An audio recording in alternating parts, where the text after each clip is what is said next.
Հենց այս պահին, երբ դուք կարդում եք այս բառերը, ձեր ուղեղի մեջ տեղի է ունենում մի բան անհավանական։ Ձեր գիտակցությունը փոխում է ֆիզիկական իրականությունը, ոչ մետաֆորիկ իմաստով, ոչ փիլիսոփայական իմաստով, այլ բառացիորեն ֆիզիկայի օրենքների մակարդակով։ Յուրաքանչյուր անգամ, երբ դուք նայում եք ինչ-որ բանի, դուք ստիպում եք տիեզերքին ընտրել մեկ իրականություն անհամար հնարավորությունների միջից։ Դուք չեք դիտարկում աշխարհը, դուք ստեղծում եք այն։ 2002 թվականին Վիեննայի համալսարանի ֆիզիկոսները կատարեցին մի փորձ, որը պետք է անհնար լիներ։ Նրանք վերցրին մեկ ֆոտոն, լույսի մեկ մասնիկ և ստիպեցին այն անցնել երկու ճեղքերով միաժամանակ։ Ոչ թե արագ շարժվելով մեկից մյուսին, այլ բառացիորեն գտնվելով երկու տեղում միաժամանակ։ Բայց երբ նրանք տեղադրեցին դետեկտոր, դիտելու համար, թե որ ճեղքով է անցնում ֆոտոնը,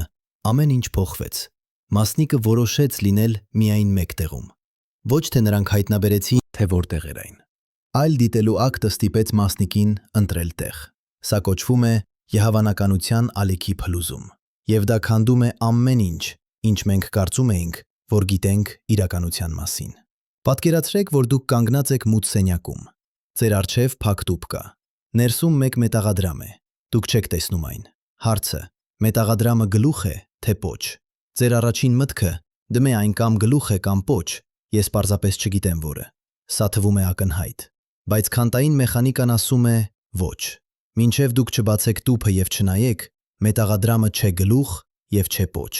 Այն գտնվում է երկու վիճակներում միաժամանակ։ Այն գոյություն ունի որպես հավանականությունների ալիք, տարածված բոլոր հնարավոր վիճակների վրա։ Միայն երբ դուք նայում եք, ալիքը փլուզվում է մեկ իրականության մեջ։ Սա հնչում է խենթություն։ Բայց դա ճշգրիտ այն է, ինչ տեսնում են ֆիզիկոսները լաբորատորիաներում ամեն օր։ 1920-րդ թվականներին, երբ Նիլս Բորը և Վերներ Հայզենբերգը ձևակերպեցին քանտային մեխանիկայի կոպենհագենյան մեկնաբանությունը, նրանք բախվեցին մի խնդրի, որը դեռևս չի լուծված։ Մասնիկները պահվում են որպես հավանականությունների ալիքներ տարածված տարածության մեջ։ Բայց երբ դուք չափում եք դրանք, ալիքը ակնթարթորեն փլուզվում է մեկ կոնկրետ վիճակի մեջ։ Ինչու՞։ Ի՞նչն է առաջացնում փլուզումը։ Բորի պատասխանը եղավ պարզ և խանգարող միաժամանակ՝ դիտումը։ Դիտելու ակտը փոխում է իրականությունը, բայց սա անմիջապես հանգեցնում է ավելի խորը հարցի. ինչ է նշանակում դիտել։ 2005 թվականին Ֆրանսիայի ազգային գիտական հետազոտությունների կենտրոնի ֆիզիկոսները կատարեցին փորձի ավելի բարդ տարբերակ։ Նրանք ստեղծեցին իրավիճակ, որտեղ կարող էին ջնջել տեղեկատվությունը դիտման մասին, նույնիսկ դիտումից հետո։ Եվ տեսան մի բան անհավատալի։ Երբ նրանք ջնջեցին տեղեկատվությունը, մասնիկը վերադարձավ ալիքային վիճակին։ Կարծես իրականությունը կախված է ոչ թե ինչ-որ ֆիզիկական փոխազդեցությունից, այլ տեղեկատվության գոյությունից։ Կարծես տիեզերքը գիտի, թե արդյոք մենք գիտենք։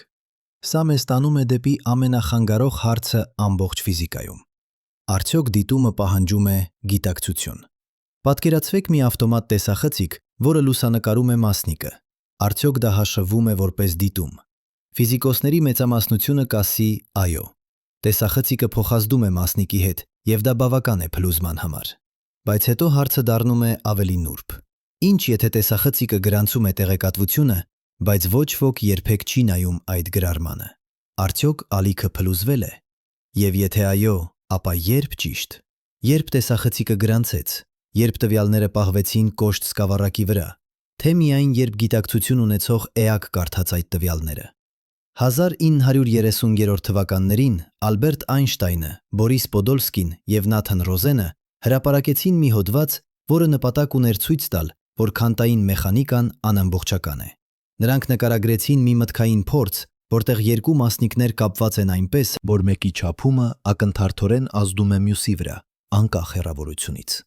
Այնշտայնը կոչեց սա ուրվականային հեռազանք, ծաղրելով այդ գաղափարը։ Նա հավատում էր, որ սա ապացուցում է, որ քանտային մեխանիկան բաց է թողնում ինչ-որ թաքնված փոփոխականներ, որ իրականությունը պետք է լինի տեղային և որոշակի։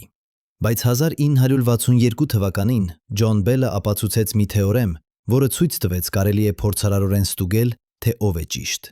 Եվ երբ փորձերը կատարվեցին, սկսած Ալեն Ասպեի աշխատանքից Փարիզում 1972 թվականին, արդյունքները հստակ էին։ Այնշտայնը սխալվում էր։ Մասնիկները իսկապես կապված են ոչ տեղային կերպով։ Տեղեկատվությունը իսկապես ճանապարհորդում է ավելի արագ, քան լույսը։ Կամ ավելի ճիշտ, Երկու մասնիկները մու մասնիկները մնում են մեկ միասնական համակարգ, անկախ հեռավորությունից։ Սա նշանակում է, որ տիեզերքը ֆունդամենտալ կերպով ոչ տեղային է։ Իրադարձություններ, որոնք տեղի են ունենում այստեղ, կարող են ակնթարթորեն կապված լինել իրադարձությունների հետ, որոնք տեղի են ունենում գալակտիկայի մյուս ծայրում։ Ոչ թե որովհետև ինչ-որ ազդանշան է ճանապարհորդում դրանց միջև, այլ որովհետև այստեղ եւ այնտեղ հասկացությունները կորցնում են իմաստը քանտային մակարդակում։ Բայց եկեք վերադառնանք դիտման հարցին, որովհետև այստեղ է, որ ամեն ինչ դառնում է իսկապես տարօրինակ։ 1937 թվականին Էրվին Շրյոդինգերը, քանտային մեխանիկայի հիմնադիրներից մեկը, առաջարկեց մի մտքային փորձ, որը դարձավ ամենահայտնի պարադոքսը ֆիզիկայում։ Պատկերացրեք կատու փակ տուփի մեջ։ Տուփում կա նաև ռադիոակտիվ ատոմ, Գեյգերի հաշվիչ եւ թույնի շիշ։ Եթե ատոմը քայքայվի, հաշվիչը կհայտնաբերի այն եւ կջարդի շիշը, սպանելով կատուին։ Քանտային մեխանիկան ասում է, որ մինչև դուք չբացեք տուփը, ատոմը գտնվում է սուպերպոզիցիայի մեջ, միաժամանակ քայքայված եւ ոչ քայքայված, ինչը նշանակում է, որ կատուն միաժամանակ կենդանի է եւ մեռած։ Շրյոդինգերը առաջարկեց սա որպես հակասություն, ցույց տալու, որ ինչ-որ բան սխալ է քանտային մեխանիկայի մեկնաբանության հետ։ Բայց փորձարարները շարունակեցին տեսնել ճիշտ այդ տեսակի պահվածքը մասնիկների մակարդակում։ Սուպերպոզիցիան իրական է։ Հարցը միայն այն է, ինչու մենք չենք տեսնում այն մակրոսկոպիկ աշխարհում։ Մի պատասխան՝ դեկոհերենցիան։ Երբ քանտային համակարգը փոխազդում է շրջակա միջավայրի հետ, այն արագորեն կորցնում է իր քանտային հատկությունները։ Հավանականությունների ալիքը փլուզվում է ոչ թե որովհետև գիտակցություն ունեցող էակ է դիտում, այլ որովհետև անհամար մասնիկներ են փոխազդում համակարգի հետ, չափելով այն անընդհատ։ Մթնոլորտի մոլեկուլները, ֆոտոնները, ջերմային ճառագայթումը բոլորը գործում են որպես փոքրիկ դետեկտորներ, եւ այս անընդհատ չափումը պահում է մակրոսկոպիկ օբյեկտները դասական վիճակում։ Բայց սա չի լուծում ֆունդամենտալ հարցը. ինչու փոխազդեցությունը առաջացնում է փլուզում, ինչն է հատուկ չափման մեջ։ 2010 թվականին Կալիֆոռնիայի համալսարանի Սանտա Բարբարայում գիտնականները ստեղծեցին ամենամեծ օբյեկտը, որը երբևէ դրվել է քանտային սուպերպոզիցիայի մեջ։ Մի փոքրիկ մետաղական թիթեղիկ, տեսանելի բոլոր աչքով, որը թրթռում էր եւ չէր թրթռում միաժամանակ։ Նրանք պահեցին այն այդ վիճակում միայն մի քանի միկրովայրկյան, բայց դա բավական էր ապացուցելու սուպերպոզիցիան սահմանափակված չէ միայն ատոմներով։ Սկզբունքորեն ցանկացած օբյեկտ կարող է լինել երկու վիճակում միաժամանակ, եթե կարողանաք մեկուսացնել այն շրջակա միջավայրից։ Սա մեզ տանում է դեպի ավելի ռադիկալ հարց. եթե ամեն ինչ կարող է լինել սուպերպոզիցիայի մեջ, ապա ինչու մենք տեսնում ենք որոշակի աշխարհ։ Ինչու իրականությունը ընտրում է մում է մեկ արդյունք բազմաթիվ հնարավորությունների միջից։ 1957 թվականին Հյու Էվերեթը, Փրինսթոնի ասպիրանտը, առաջարկեց մի լուծում, որը ավելի տարօրինակ էր, քան ինքը խնդիրը։ Նա ասաց. ալիքը երբեք չի փլուզվում։ Փոխարենը, ամեն անգամ երբ չափում է կատարվում, տիեզերքը բաժանվում է բազմաթիվ տարբերակների։ Յուրաքանչյուր հնարավոր արդյունք տեղի է ունենում, բայց տարբեր տիեզերքներում։ Երբ դուք չափում եք ֆոտոնը, եւ այն անցնում է ձախ ճեղքով, կա մեկ այլ տիեզերք, որտեղ այն անցավ աջ ճեղքով։ Եվ երկու տիեզերքներում էլ կա ձեր տարբերակ, որը հավատում է, որ տեսավ որոշակի արդյունք։ Սա կոչվում է բազմաշխարհների մեկնաբանություն։ Եվ թեև այն հնչում է գիտական ֆանտաստիկայի պես, այն լուրջ վերաբերվում է շատ ֆիզիկոսների կողմից, որովհետև այն լուծում է չափման խնդիրը առանց ավելացնելու որևէ նոր ֆիզիկա։ Ամեն ինչ պարզապես հետևում է Շրյոդինգերի հավասարումից, բայց սա ստեղծում է իր սեփական խնդիրները։ Եթե յուրաքանչյուր քանտային իրադարձություն ստեղծում է նոր տիեզերքներ, ապա դրանց թիվը պետք է լինի անհավատալի մեծ։ Ամեն վայրկյան տրիլիոնավոր տրիլիոններ քանտային իրադարձություններ են տեղի ունենում միայն ձեր մարմնում։ Յուրաքանչյուրը ստեղծում է նոր տիեզերքների ճյուղավորում։ Թիվը դառնում է այնքան մեծ, որ մեր մտքերը չեն կարող հասկանալ, եւ այստեղ է, որ մենք պետք է խոսենք ամենախանգարող հնարավորության մասին։ Ինչ, եթե գիտակցությունը իսկապես հատուկ է։ Ինչ, եթե դիտումը իսկապես պահանջում է գիտակցություն։ 1964 թվականին Ջոն Ստյուարտ Բելը գրեց մի հոդված, որտեղ նա ուսումնասիրեց, թե ինչ կլիներ, եթե գիտակցությունը կարևոր լիներ քանտային չափման համար։ Նա ցույց տվեց, որ սա կհանգեցներ շատ տարօրինակ հետևանքների։ Օրինակ, Դա նշանակում էր, որ իրականությունը չէր գոյություն ունենա որոշակի ձևով, մինչև գիտակցություն ունեցող էակները չհայտնվեին տիեզերքում։ 14 միլիարդ տարի տիեզերքը կգոյություններ որպես հավանականությունների մառախուղ, մինչև առաջին գիտակցությունը արթնանար և սկսեր փլուզել ալիքները իրականության մեջ։ Սա հնչում է աբսուրդ, բայց որոշ ֆիզիկոսներ լուրջորեն դիտարկում են այս հնարավորությունը։ Ֆրիմեն Դայսոնը, Փրինսթոնի ինստիտուտի ֆիզիկոսը, մի անգամ ասաց. «Ես հակված եմ կարծելու, որ գիտակցությունը, ինչպես տարածությունը և ժամանակը, կարող է լինել տիեզերքի ֆունդամենտալ բաղադրիչներից մեկը»։ Նա չէր ասում, որ գիտակցությունը ստեղծում է իրականությունը մտքի ուժով, այլ որ գիտակցությունը և ֆիզիկական իրականությունը կարող են լինել նույն ավելի խորը իրականության երկու կողմերը։ 2019 թվականին Ավստրալիայի ազգային համալսարանի ֆիզիկոսները կատարեցին փորձի ավելի նուրբ տարբերակ։ Նրանք ցույց տվեցին, որ կարող են ընտրել, թե երբ կատարել չափումը, նույնիսկ այն բանից հետո, երբ ֆոտոնը արդեն անցել է ճեղքերով։ Կարծես նրանք կարող էին որոշել անցյալը, ընտրելով, թե ինչ չափել ներկայում։ Սա կոչվում է ուշացած ընտրության փորձ։ Եվ այն ցույց է տալիս, որ պատճառականությունը քանտային աշխարհում չի աշխատում այնպես, ինչպես մենք կարծում ենք։ Պատկերացրեք, որ դուք նետում եք մետաղադրամ։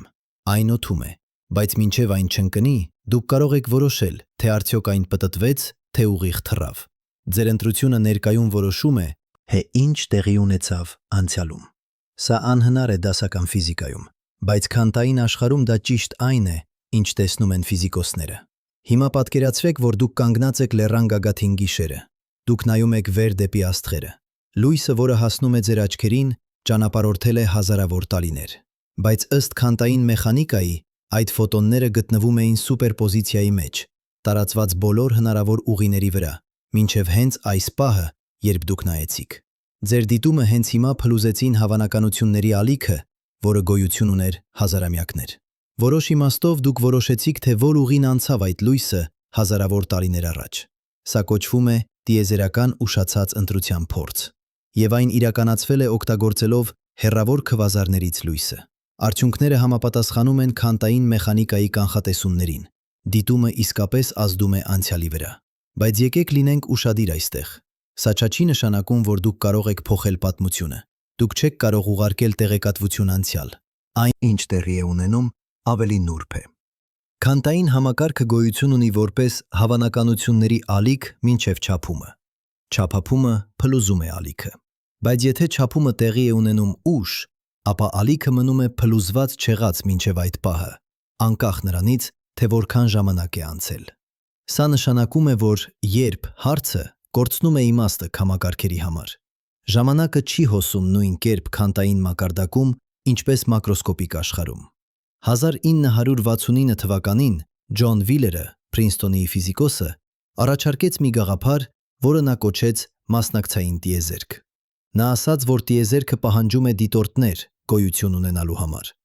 Ոչ թե դիտորդները ստեղծում են տիեզերքը մտքի ուժով, այլ տիեզերքը և դիտորդները համատեղ ստեղծում են իրականությունը մասնակցային գործընթացի միջոցով։ Վիլերը պատկերացրեց տիեզերքը որպես ինքնահարցաքննվող համակարգ։ Այն տալիս է ծագում դիտորդներին, ովքեր հետո հարցնում են տիեզերքին հարցեր չափումների միջոցով, և այդ հարցերը ձևավորում են իրականությունը։ Սա հնչում է միստիկ։ Բայց Վիլերը խիստ գիտնական էր։ Նա աշխատել էր ատոմային ռումբի վրա։ Նա ուսուցանել էր Ռիչարդ Ֆեյնմանին, և նա հասել էր այս եզրակացության ոչ թե փիլիսոփայությունից, այլ քանտային մեխանիկայի մաթեմատիկայից։ Բայց եթե դիտումը ստեղծում է իրականությունը, ապա ինչ էր գոյություն ունենում մինչև դիտորդները։ Ինչպես սկսվեց տիեզերքը, եթե չկար ոչ ոք դիտելու համար։ Մի պատասխան։ Տիեզերքը սկսվեց որպես քանտային տատանում, փոքրիկ սուբատոմային մակարդակի տատանում, որը հետո ընդլայնվեց մեծ պայթյունի ժամանակ։ Այդ տատանումները եղել են քանտային սուպերպոզիցիայի մեջ, բոլոր հնարավոր կոնֆիգուրացիաներում միաժամանակ։ Բայց երբ տիեզերքը ընդլայնվեց և սառեց, այդ տատանումները փլուզվեցին կոնկրետ նախշերի մեջ։ Այդ նախշերը դարձան գալակտիկաների սերմերը։ Բայց ի՞նչն առաջացրեց փլուզումը։ Եթե չկային դիտորդներ, ապա ինչու ալիքը փլուզվեց։ 2014 թվականին Մասաչուսեթսի տեխնոլոգիական ինստիտուտի տեսաբան Մաքս Թեգմարքը առաջարկեց մի լուծում։ Նա ասաց, որ տիեզերքը չի փլուզվում մեկ վիճակի մեջ։ Փոխարենը, բոլոր հնարավոր վիճակները գոյություն ունեն միաժամանակ, տարբեր ճյուղերում իրականության։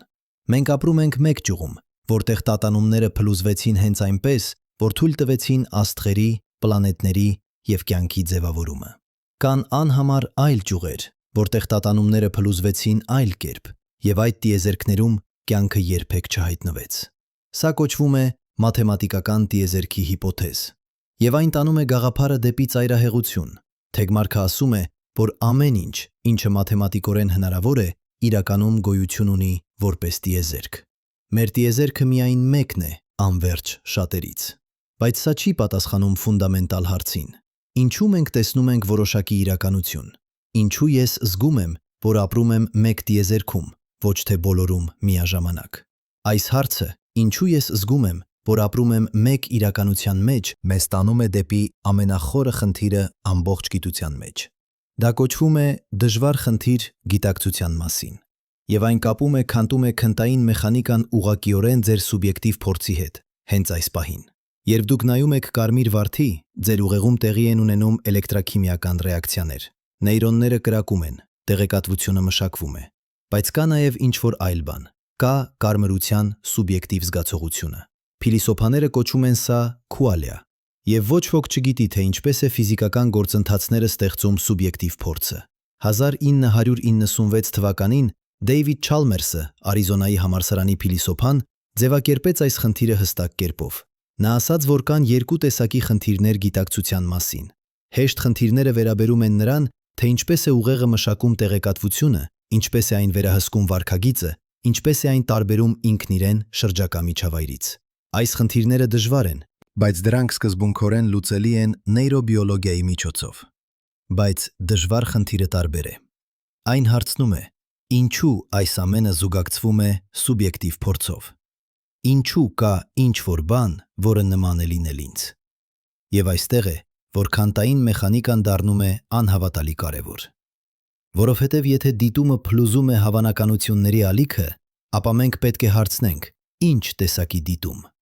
Արդյոք ավտոմատ դետեկտորը բավական է, թե պահանջվում է ինչ-որ բան ավելին։ Պահանջվում է սուբյեկտիվ փորձ։ 2011 թվականին Ճապոնիայի Տոկիոյի համալսարանի ֆիզիկոսները կատարեցին մի փորձ, որը փորձեց պատասխանել այս հարցին։ Նրանք ստեղծեցին իրավիճակ, որտեղ քվանտային համակարգը չափվում էր ավտոմատ սարքի կողմից, բայց տեղեկատվությունը պահվում էր այնպես, որ ոչ ոք չէր կարող կարդալ այն։ Հետո նրանք ջնջեցին տեղեկատվությունը առանց կարդալու և տեսան, որ քվանտային համակարգը պահպանեց իր սուպերպոզիցիան։ Կարծես չափումը չէր տեղի ունեցել, եթե տեղեկատվությունը չէր հասել գիտակցություն ունեցող դիտորդին։ Բայց այս փորձը վիճարկվեց։ Քննադատները ասացին, որ տեղեկատվության ջնջումը ինքնին քվանտային գործողություն է, որը կարող է վերականգնել սուպերպոզիցիան։ Հարցը մնաց բաց։ Եկեք մոտենանք այս խնդրին այլ անկյունից։ Պատկերացրեք, որ դուք ստեղծում եք արհեստական բանականություն։ Շատ բարդ համակարգիչ, որը կարող է մշակել տեղեկատվությունը, սովորել, նույնիսկ խոսել գիտակցության մասին։ Արդյոք այդ համակարգիչը կունենա սուբյեկտիվ փորձ։ Արդյոք կլինի ինչ-որ բան, որը նման է լինել այդ համակարգիչը։ Եվ եթե այո, արդյոք այդ համակարգիչը կարող է փլուզել քվանտային ալիքները։ 2017 թվականին Google-ի ինժեներները ստեղծեցին արհեստական բանականության համակարգ, որը սովորեց խաղալ Go խաղը ավելի լավ, քան ցանկացած մարդ։ Այն անվանվեց AlphaGo։ Համակարգը սովորեց ռազմավարություններ, որոնք ոչ մի մարդ երբեք չէր մտածել։ Այն ցույց տվեց ինչ-որ տեսակի ստեղծագործականություն։ Բայց արդյոք այն ուներ սուբյեկտիվ փորձ։ Արդյոք այն զգում էր ինչ-որ բան, երբ հաղթում էր։ Մենք չգիտենք։ Եվ ավելին, մենք չունենք ոչ մի ճանապարհ իմանալու համար։ Դուք չեք կարող հարցնել համակարգչին, որովհետև այն կարող է ծրագրավորված լինել ասելու այո կամ ոչ։ Դուք չեք կարող չափել սուբյեկտիվ փորձը դրսից։ Միակ սուբյեկտիվ փորձը, որի մասին դուք կարող եք համոզված լինել, ձերն է։ Սա կոչվում է այլ մտքերի խնդիր, և այն գոյություն է ունեցել փիլիսոփայության մեջ դարեր շարունակ։ Բայց քվանտային մեխանիկան դարձնում է այն ավելի քան փիլիսոփայական հարց։ Եթե դիտումը փլուզում է ալիքները, և եթե դիտումը պահանջում է սուբյեկտիվ փորձ, ապա սուբյեկտիվ փորձը դառնում է ֆիզիկական իրականության մաս։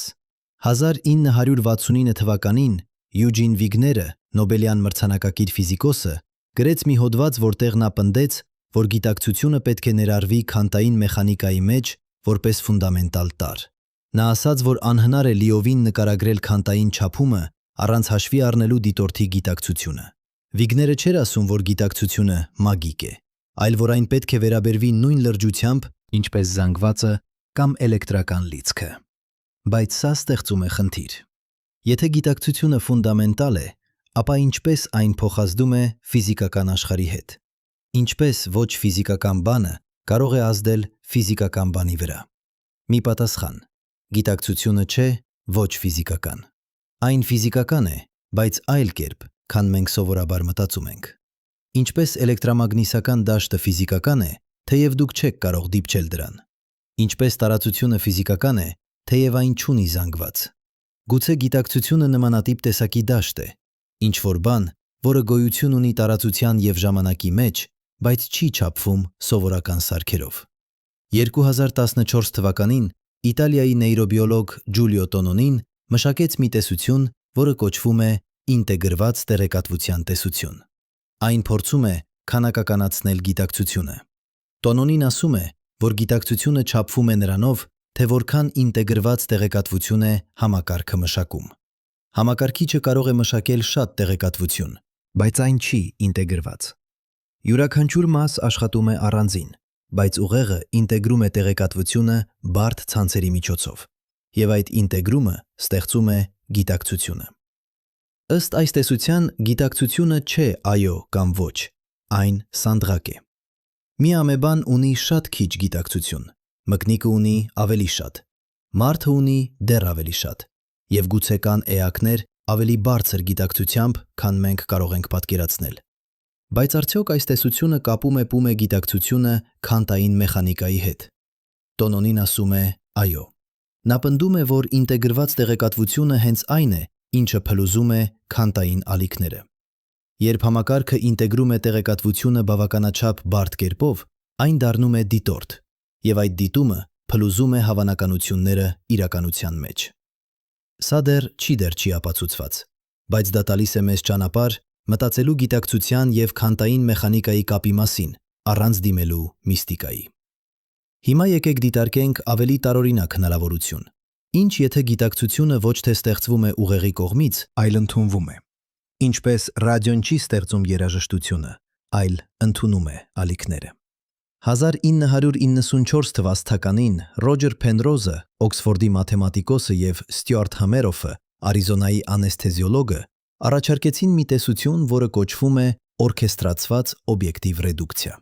Նրանք ասացին, որ գիտակցությունը առաջանում է քանտային գործընթացներից ուղեղի նեյրոնների ներսում, կոնկրետ միկրոտուտուբուլների ներսում, փոքրիկ կառուցվածքներ, որոնք կազմում են բջիջների կմախքը։ Ըստ Փենրոզի և Համերոֆի, այս միկրոտուբուլները պահպանում են քանտային սուպերպոզիցիան բավականաչափ երկար, որպեսզի կատարեն քանտային հաշվարկներ։ Եվ երբ այդ սուպերպոզիցիան փլուզվում է, դա ստեղծում է գիտակցության մի պահ։ Յուրաքանչյուր գիտակցված փորձ է մի փոքրիկ քանտային փլուզում ձեր ուղեղի ներսում։ Սա շատ վիճարկվող տեսություն է։ Մեծամասնությունը նեյրոբիոլոգները կարծում են, որ ուղեղը չափազանց տաք և խոնավ է քանտային էֆեկտների պահպանման համար։ Քանտային սուպերպոզիցիան շատ նուրբ է։ Այն ավերվում է ամենափոքր խանգարումից։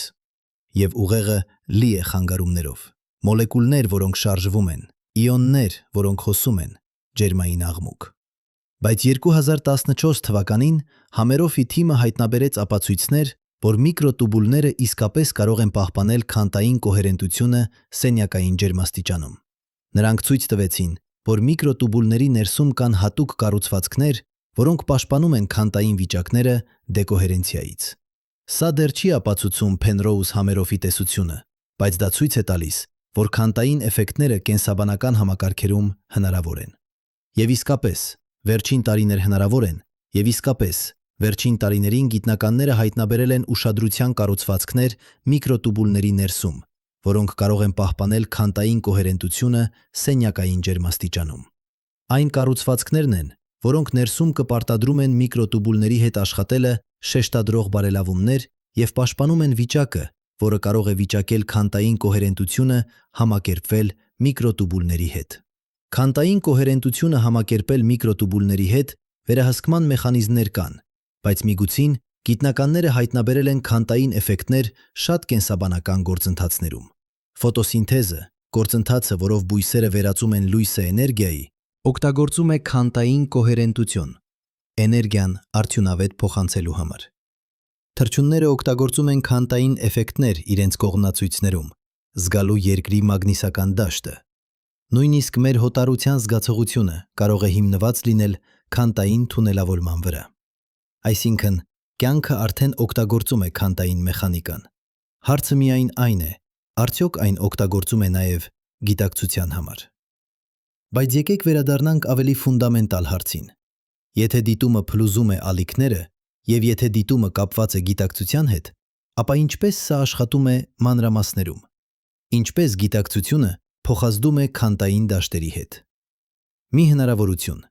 Գիտակցությունը չի փոխազդում քանտային դաշտերի հետ։ Փոխարենը, գիտակցությունը եւ քանտային դաշտերը երկու կողմերն են նույն իրականության։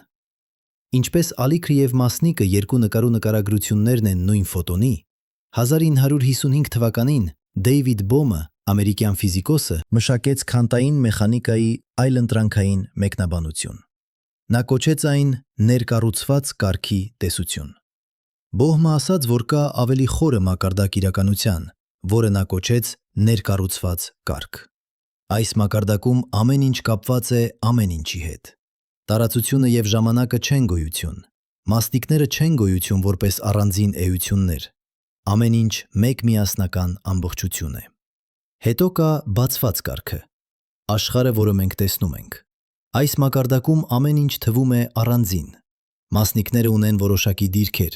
իրադարձությունները տեղի են ունենում որոշակի ժամանակներում, բայց սա միայն մակերեսային նկարագրություն է։ Իրականում ամեն ինչ դեռ կապված է ներկառուցված կարգում։ Բոհմը ասաց, որ գիտակցությունը նույնպես մաս է ներկառուցված կարգի։ Այն ոչ թե առանձին բան է, որը փոխազդում է ֆիզիկական աշխարհի հետ, այլ այն մեկ այլ ասպեկտ է նույն ամբողջական իրականության։ Երբ դուք դիտում եք մասնիկը, դուք չեք առաջացնում փլուզումը։ Փոխարենը ձեր գիտակցությունը եւ մասնիկի վիճակը։ Երկուսն էլ բացվում են ներկառուցված կարգից միաժամանակ կոորդինացված կերպով։ Սա հնչում է աբստրակտ։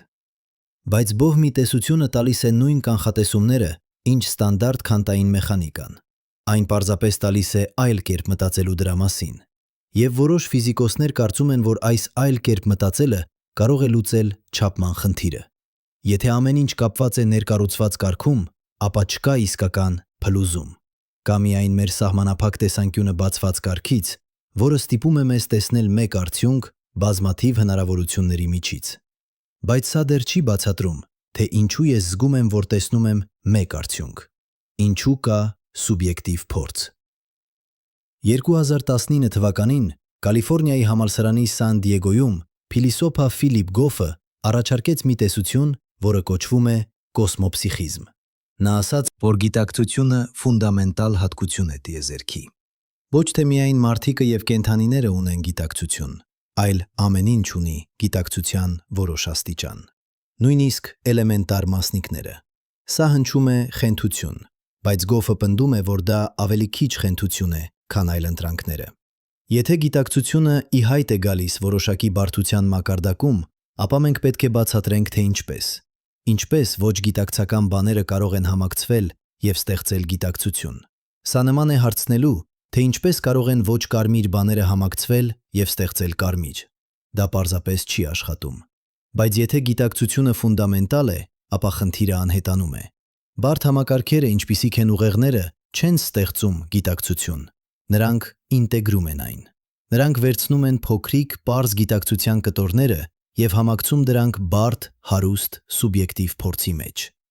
Ըստ այս տեսության, երբ ֆոտոնը որոշում է, թե որ ճեղքով անցնել, կա փոքրիկ, շատ պարզ որոշման փորձ։ Ոչինչ նման մարդկային որոշմանը։ Բայց ինչ-որ բան, մի փոքրիկ զգացողություն, մեկ վիճակի կամ մյուսի։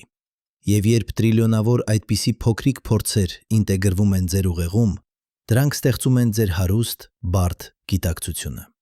Սա կոչվում է պանփսիխիզմ։ Եվ թեև այն հին գաղափար է, այն վերադառնում է ժամանակակից փիլիսոփայության եւ նեյրոգիտության մեջ։ Որովհետև այն առաջարկում է ճանապարհ միավորելու գիտակցությունը եւ ֆիզիկան առանց դարձնելու մեկը ավելի ֆունդամենտալ մյուսից։ Բայց արդյոք սա կապված է քանտային մեխանիկայի հետ։ Գոֆը եւ այլ պամփսիխիստները ասում են այո։ Եթե գիտակցությունը ֆունդամենտալ է եւ եթե քանտային դաշտերը ֆունդամենտալ են, ապա դրանք պետք է լինեն նույն բանի երկու ասպեկտները։ Քանտային դաշտերը նկարագրում են ֆիզիկական կողմը, գիտակցությունը նկարագրում է սուբյեկտիվ կողմը։ Բայց դրանք երկուսն էլ խոսում են նույն ասպեկտներով, իրականության մասին։ Սա նշանակում է, որ երբ հավանականությունների ալիքը փլուզվում է, դա ոչ թե պատճառ է, որ գիտակցությունը անում է ինչ-որ բան ֆիզիկական աշխարհին, այլ դա պահ է, երբ ֆիզիկական եւ սուբյեկտիվ կողմերը համաձայնվում են մեկ իրականության վրա։ Երկու կողմերը միաժամանակ որոշում են, որովհետև դրանք երկու կողմերն են նույն որոշման։ Հիմա դուք կարող եք մտածել, սա ամենը շատ սպեկուլյատիվ է, եւ դուք ճիշտ կլինեք։ Մենք չունենք վերջնական պատասխաններ այս հարցերին, բայց կարևորը հասկանալն է, որ սրանք ոչ թե միայն փիլիսոփայական հարցեր են, դրանք գիտական հարցեր են, որովհետև քանտային մեխանիկան ստիպում է մեզ հարցնել դրանք։ Երբ ֆիզիկոսները տեսնում են, որ դիտումը փոխում է իրականությունը, նրանք չեն կարող պարզապես անտեսել այն։ Նրանք պետք է հարցնեն, ինչ է դիտումը, եւ այդ հարցը անխուսափելիորեն տանում է դեպի գիտակցություն։ 2016 թվականին միջազգային տիեզերական կայանում տեղի ունեցավ մի փորձ, որը կոչվում էր քանտային տեսախցիկ։ Աստրոնավտները կատարեցին քանտային չափումներ միկրոգրավիտացիայի պայմաններում։ Նրանք ցանկանում էին տեսնել, թե արդյոք գրավիտացիան ազդում է քանտային դեկոհերենցիայի վրա։ Արդյունքները ցույց տվեցին, որ քանտային համակարգերը պահպանում են իրենց կոհերենտությունը ավելի երկար միկրոգրավիտացիայում։ Սա նշանակում է, որ գրավիտացիան իսկապես ազդում է քանտային փլուզման վրա։ Բայց ինչու՞։ Ռոջեր Փենդրուզը կարծում է, որ գրավիտացիան հենց այն ուժն է, որը առաջացնում է օբյեկտիվ ռեդուկցիան։ Երբ քանտային համակարգը դառնում է բավականաչափ մեծ, դրա սեփական գրավիտացիան ստեղծում է լարվածություն տարածաժամանակում, եւ այդ լարվածությունը ստիպում է սուպերպոզիցիան փլուզվել։ Ըստ Փենդրուզի, սա տեղի է ունենում ավտոմատ որոշակի շեմից հետո, եւ երբ դա տեղի է ունենում ուղեղում, դա ստեղծում է գիտակցության մի պահ։ Սա շատ սպեկուլյատիվ տեսություն է, բայց այն կարող է փորձարկվել։ Եթե Փենդրուզը ճիշտ է, ապա պետք է լինի որոշակի հարաբերություն գրավիտացիայի, քանտային փլուզման եւ գիտակցության միջև։ Եվ որոշ գիտնականներ փորձում են գտնել այդ հարաբերությունը։ 2020 թվականին Վիեննայի տեխնիկական համալսարանի ֆիզիկոսները առաջարկեցին մի փորձ, որը կարող է ստուգել Փենրոզի գաղափարը։ Նրանք ցանկանում են ստեղծել մի իրավիճակ, որտեղ մի փոքրիկ օբյեկտ դրվում է սուպերպոզիցիայի մեջ, բավականաչափ մեծ, որպեսզի դրա գրավիտացիան կարևոր լինի։ Հետո նրանք կչափեն, թե որքան ժամանակ է պահպանվում սուպերպոզիցիան։ Եթե Փենրոզը ճիշտ է, սուպերպոզիցիան պետք է փլուզվի ավելի արագ, քան ստանդարտ քանտային մեխանիկան կանխատեսի։ Այս փորձը դեռ չի կատարվել։ Տեխնիկան դեռ չի զարգացել բավականաչափ, բայց մի քանի տարվա ընթացքում այն հնարավոր կլինի։ Եվ երբ այն կատարվի, մենք կունենանք պատասխան մեկ ամենախորը հարցերին ֆիզիկայում։ Բայց նույնիսկ եթե Փենրոզը սխալվում է գրավիտացիայի դերի մասին, հիմնական հարցը մնում է. ինչպես գիտակցությունը տեղավորվում է ֆիզիկական աշխարհում, եւ ինչպես քանտային մեխանիկան փոխում է մեր պատկերացումները այդ մասին։ Եկեք մտածենք այս մասին ավելի անձնական մակարդակում։ Հենց այս պահին, երբ դուք կարդում եք այս բառերը, ձեր ուղեղում տրիլիոնավոր նեյրոններ են կրակում։ Յուրաքանչյուր նեյրոն փոխանցում է ազդանշաններ հազարավոր այլ նեյրոնների։ Այս ամենը կառավարվում է էլեկտրաքիմիական գործընթացներով, որոնք իրենց հերթին կառավարվում են քանտային մեխանիկայով։ Յուրաքանչյուր անգամ, երբ իոն անցնում է թաղանթով, դա քանտային իրադարձություն է։ Յուրաքանչյուր անգամ, երբ նեյրոտրանսմիտերը կապվում են ընկալիչների հետ, դա ներառում է քանտային փոխազդեցություններ։ Ձեր ամբողջ գիտակցությունը, ձեր մտքերը, զգացմունքները, հիշողությունները բոլորը վերջնականապես հիմնված են քանտային իրադարձությունների վրա։ Բայց արդյոք այդ քանտային իրադարձությունները որոշակի են, թե դրանք գտնվում են սուպերպոզիցիայի մեջ մինչև դիտվելը, եւ եթե այո, ապա ով է դիտորդը։ Արդյոք դա դուք եք գիտակցություն ունեցող էակը, թե դա շրջակա միջավայրն է, անհամար մոլեկուլները, որոնք փոխազդում են ձեր նեյրոնների հետ։ Մեծամասնությունը նեյրոբիոլոգները կասեն, որ շրջակա միջավայրը բավական է։ Ուղեղը չափազանց տաք եւ աղմկոտ է, որպեսզի պահպանի մակրոսկոպիկ քանտային սուպերպոզիցիաներ։ Դեկոհերենցիան տեղի ունենում անհավատալի արագ, այնպես որ ըստ էության ամեն ինչ դասական է ուղեղի մակարդակում։ Բայց որոշ հետազոտողներ չեն համաձայն։ Նրանք ցույց են տալիս, որ կենսաբանական համակարգերը զարգացել են պաշտպանվելու դեկոհերենցիայից։ Միկրոտուբուլները, օրինակ, ունեն հատուկ կառուցվածքներ, որոնք կարող են պաշտպանել քանտային վիճակները։ Բջջային թաղանթները ստեղծում են մեկուսացված միջավայրեր։ Նույնիսկ ջուրը կարող է գործել որպես քանտային պաշտպան որոշակի պայմաններում։ Եթե սա ճիշտ է, ապա հնարավոր է, որ ուղեղը օգտագործում է քանտային էֆեկտները հաշվարկման համար։ Ոչ թե ամբողջ ուղեղը գտնվում է սուպերպոզիցիայի մեջ, այլ փոքրիկ, պաշտպանված տարածքներ, որտեղ քանտային կոհերենտությունը կարող է պահպանվել բավականաչափ երկար, տարբերություն ստեղծելու համար։ Եվ եթե դա տեղի է ունենում, ապա ձեր գիտակցությունը կարող է իսկապես փոխազդել քանտային մակարդակում։ Ոչ թե մտքի ուժով, այլ որովհետև ձեր գիտակցությունը ինքնին քանտային գործընթաց է։ Սա մեզ տանում է դեպի շատ խորը հարց։ Եթե գիտակցությունը քանտային գործընթաց է, եւ եթե քանտային գործընթացները ոչ տեղային են, ապա արդյոք գիտակցությունը նույնպես ոչ տեղային է։ Հիշեք քանտային շղարշումը։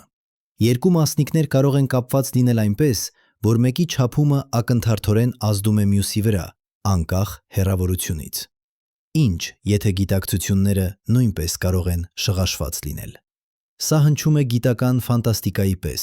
բայց որոշ հետազոտողներ փորձում են ուսումնասիրել այս հնարավորությունը։ Նրանք նայում են, թե արդյոք մարդիկ կարող են զգալ միմյանց մտքերը կամ զգացմունքները ոչ տեղային կերպով։ Մինչ այժմ ապացույցները շատ թույլ են, բայց հետազոտությունը շարունակվում է։ Անկախ նրանից, արդյոք գիտակցությունները կարող են շղաշված լինել, հիմնական կետը մնում է։ Քանտային մեխանիկան ցույց է տալիս, որ իրականությունը ֆունդամենտալ կերպով փոխկապակցված է։ Ամեն ինչ կապված է ամեն ինչի հետ։ Եվ դիտումը, գիտակցության ակտը, խաղում է կարևոր դեր այդ փոխկապակցված իրականության մեջ։ 2021 թվականին Չինաստանի գիտնականները կատարեցին մի փորձ, որտեղ նրանք շղարշեցին 1200 կիլոմետր հեռավորության վրա գտնվող ֆոտոնները։ Սա ամենամեծ հեռավորությունն է, որի վրա երբևէ ցուցադրվել է քանտային շղարշումը։ Եվ այն ցույց տվեց, որ տեղեկատվությունը կարող է ճանապարհորդել ակնթարթորեն այդ հեռավորության վրա։ Սա չի նշանակում, որ դուք կարող եք ուղարկել հաղորդագրություններ ավելի արագ, քան լույսը։ Քանտային մեխանիկայի մաթեմատիկան արգելում է այն, բայց դա նշանակում է, որ իրականությունը ոչ տեղային է ավելի խորը մակարդակում։ Իրադարձություններ, որոնք տեղի են ունենում այստեղ, կապված են իրադարձությունների հետ, որոնք տեղի են ունենում այնտեղ, ոչ թե պատճառականության միջոցով, այլ ավելի ֆունդամենտալ կապի միջոցով։ Եվ եթե ֆիզիկական իրադարձությունները կարող են կապված լինել այդպես, ապա ինչու ոչ գիտակցության իրադարձությունները։ Եթե գիտակցությունը մաս է ֆիզիկական աշխարհի, ապա այն պետք է ենթարկվի նույն օրենքներին։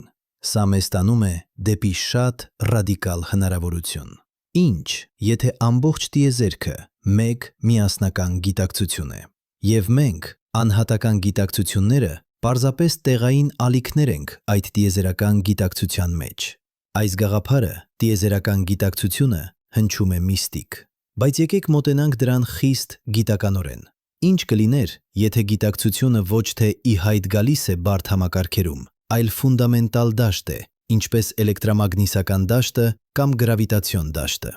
Դաշտ, որը տարածված է ամբողջ տիեզերքում եւ որը կենտրոնանում է որոշակի կառուցվածքներում, ինչպիսիք են ուղեղները։ 2017 թվականին Ջոհանես Քլայնհայզենքեն, Բրեմենի համալսարանի ֆիզիկոսը, մշակեց մաթեմատիկական մոդել, որը վերաբերում է գիտակցությանը որպես քանտային դաշտի։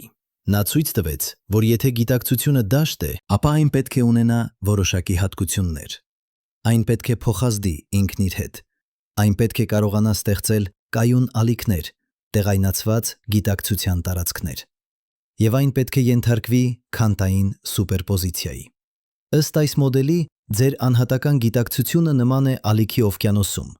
Ալիքը թվում է առանձին, ունի իր սեփական ձևը, իր սեփական շարժումը, բայց այն չի առանձնացված օվկիանոսից։ Այն կազմված է նույն ջրից։ Եվ երբ ալիքը փլուզվում է, ջուրը վերադառնում է օվկիանոս։ Նմանապես, ձեր գիտակցությունը կարող է լինել տեղայնացված ալիք տիեզերական գիտակցության դաշտում։ Երբ ձեր ուղեղը ակտիվ է, այն ստեղծում է կայուն նախշ այդ դաշտում։ Այդ նախշը դուք եք։ Բայց երբ ձեր ուղեղը դադարում է գործել, նախշը փլուզվում է եւ ձեր գիտակցությունը վերադառնում է տիեզերական դաշտ։ Սա հնչում է ռեինկարնացիայի պես։ Բայց Կլայն Հայզենքենը չի խոսում հոգիների կամ հետմահու կյանքի մասին։ Նա խոսում է ֆիզիկական դաշտի մասին, որը կարող է մոդելավորվել մաթեմատիկորեն։ Դաշտ, որը կարող է չափվել, եթե մենք զարգացնենք ճիշտ գործիքները։ Բայց արդյոք կա որևէ ապացույց այդպիսի դաշտի համար։ Ոչ ուղղակի, բայց կան հետաքրքիր հուշումներ։ 2019 թվականին Կալիֆոռնիայի համալսարանի Իրվինում նեյրոբիոլոգները հայտնաբերեցին, որ երբ մարդիկ խորը մեդիտացիայի մեջ են, նրանց ուղեղների ալֆա ալիքները սինխրոնիզացվում են անսովոր կերպով։ Ոչ միայն տարբեր տարածքները նույն ուղեղում, այլ նույնիսկ տարբեր մարդկանց ուղեղները, որոնք մեդիտացնում են միասին։ Կարծես նրանց ուղեղները համաձայնվում են ընդհանուր հաճախականության վրա։ Սա կարող է լինել պարզապես ռեզոնանս։ Երբ երկու ծուղ տրվում են մոտ միմյանց, նրանք սկսում են ճոճվել սինխրոն։ Սա ֆիզիկական երևույթ է, որը չի պահանջում որևէ միստիկ բացատրություն։ Բայց ինչ-որ հետազոտողներ կարծում են, որ ուղեղների սինխրոնիզացիան կարող է լինել ավելին։ Կարող է լինել, որ ուղեղները փոխազդում են ընդհանուր դաշտի հետ, եւ այդ դաշտը համաձայնեցնում է դրանք։ 2020 թվականին Փրինսթոնի համալսարանի Global գիտակցության նախագիծը հրապարակեց 30 տարվա տվյալների վերլուծություն։ Նրանք տեղադրել էին պատահական թվերի գեներատորներ ամբողջ աշխարհում եւ հետևել էին, թե արդյոք մեծ գլոբալ իրադարձությունները ազդում են այդ գեներատորների պատահականության վրա։ Գաղափարն այն էր, որ եթե գիտակցությունը կարող է ազդել քվանտային համակարգերի վրա, ապա միլիոնավոր մարդկանց կենտրոնացած ուշադրությունը կարող է ստեղծել չափափելի էֆեկտ։ Արդյունքները եղան վիճելի։ Նրանք հայտնաբերեցին փոքրիկ, բայց վիճակագրորեն նշանակալի շեղումներ պատահականությունից։ Մեծ իրադարձությունների ժամանակ, ինչպիսիք են սեպտեմբերի 11-ը ցունամին Ճապոնիայում կամ թագավորական հարսանիքները։ Բայց քննադատները ասացին, որ սա կարող է լինել տվյալների ընտրական վերլուծություն։ Երբ դուք փնտրում եք նախշեր բավականաչափ տվյալների մեջ, դուք միշտ կգտնեք ինչ-որ բան։ Այնպես որ ապացույցը մնում է անորոշ։ Բայց հարցը մնում է հետաքրքիր։ Արդյոք գիտակցությունը կարող է ազդել ֆիզիկական իրականության վրա մակրոսկոպիկ մակարդակում։ Ոչ թե անհատական մակարդակում, մեկ մարդու մտքերը փոխելով մեկ ֆոտոնի վարքագիծը, այլ կոլեկտիվ մակարդակում, միլիոնավոր գիտակցությունները միասին ստեղծելով չափելի էֆեկտ։ Եթե պատասխանը այո է, ապա սա ունի խորը հետևանքներ։ Դա նշանակում է, որ մեր կոլեկտիվ ուշադրությունը, մեր կոլեկտիվ հավատքները, մեր կոլեկտիվ ակնկալիքները կարող են բառացիորեն ձևավորել իրականությունը, ոչ թե մագիկ կերպով, այլ քվանտային մեխանիկայի օրենքների միջոցով։ Բայց եկեք լինենք զգույշ այստեղ։ Նույնիսկ եթե գիտակցությունը ազդում է քվանտային համակարգերի վրա, սա չի նշանակում, որ դուք կարող եք մտածել եւ հարստանալ։ Քվանտային էֆեկտները շատ փոքր են։ Նրանք կորչում են աղմուկի մեջ մակրոսկոպիկ աշխարհում։ Դուք չեք կարող մտքի ուժով տեղափոխել օբյեկտները կամ փոխել անցյալը, բայց դուք կարող եք ազդել հավանականությունների վրա։ Շատ փոքր, շատ նուրդ կերպով։ Եվ երբ այդ փոքրիկ էֆեկտները կուտակվում են միլիոնավոր իրադարձությունների եւ միլիոնավոր մարդկանց միջոցով, նրանք կարող են ստեղծել չափելի տարբերություններ։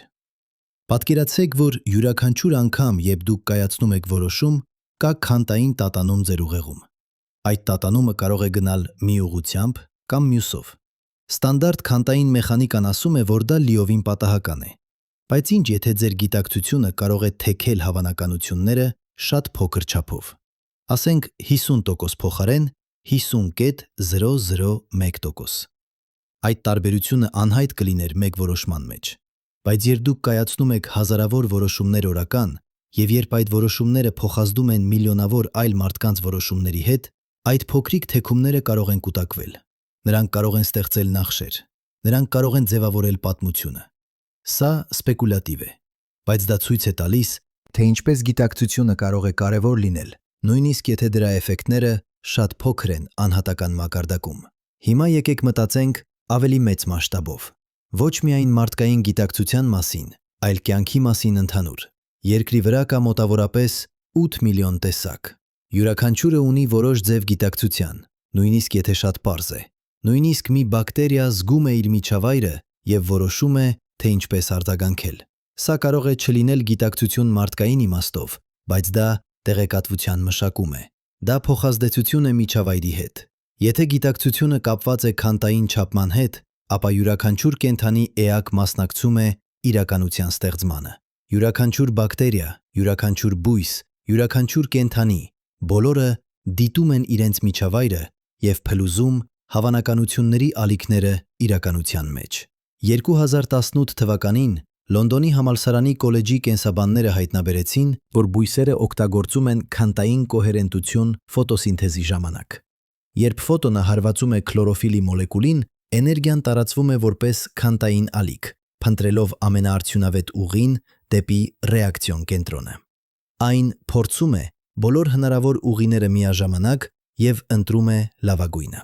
Սա նշանակում է, որ բույսերը, էակներ, որոնք մենք սովորաբար չենք կարծում որպես գիտակցություն ունեցող, օգտագործում են քանտային սուպերպոզիցիան իրենց հիմնական կենսական գործընթացներում։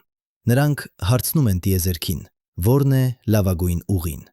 և տիեզերքը պատասխանում է, փլուզելով ալիքը ամենաարդյունավետ լուծման մեջ։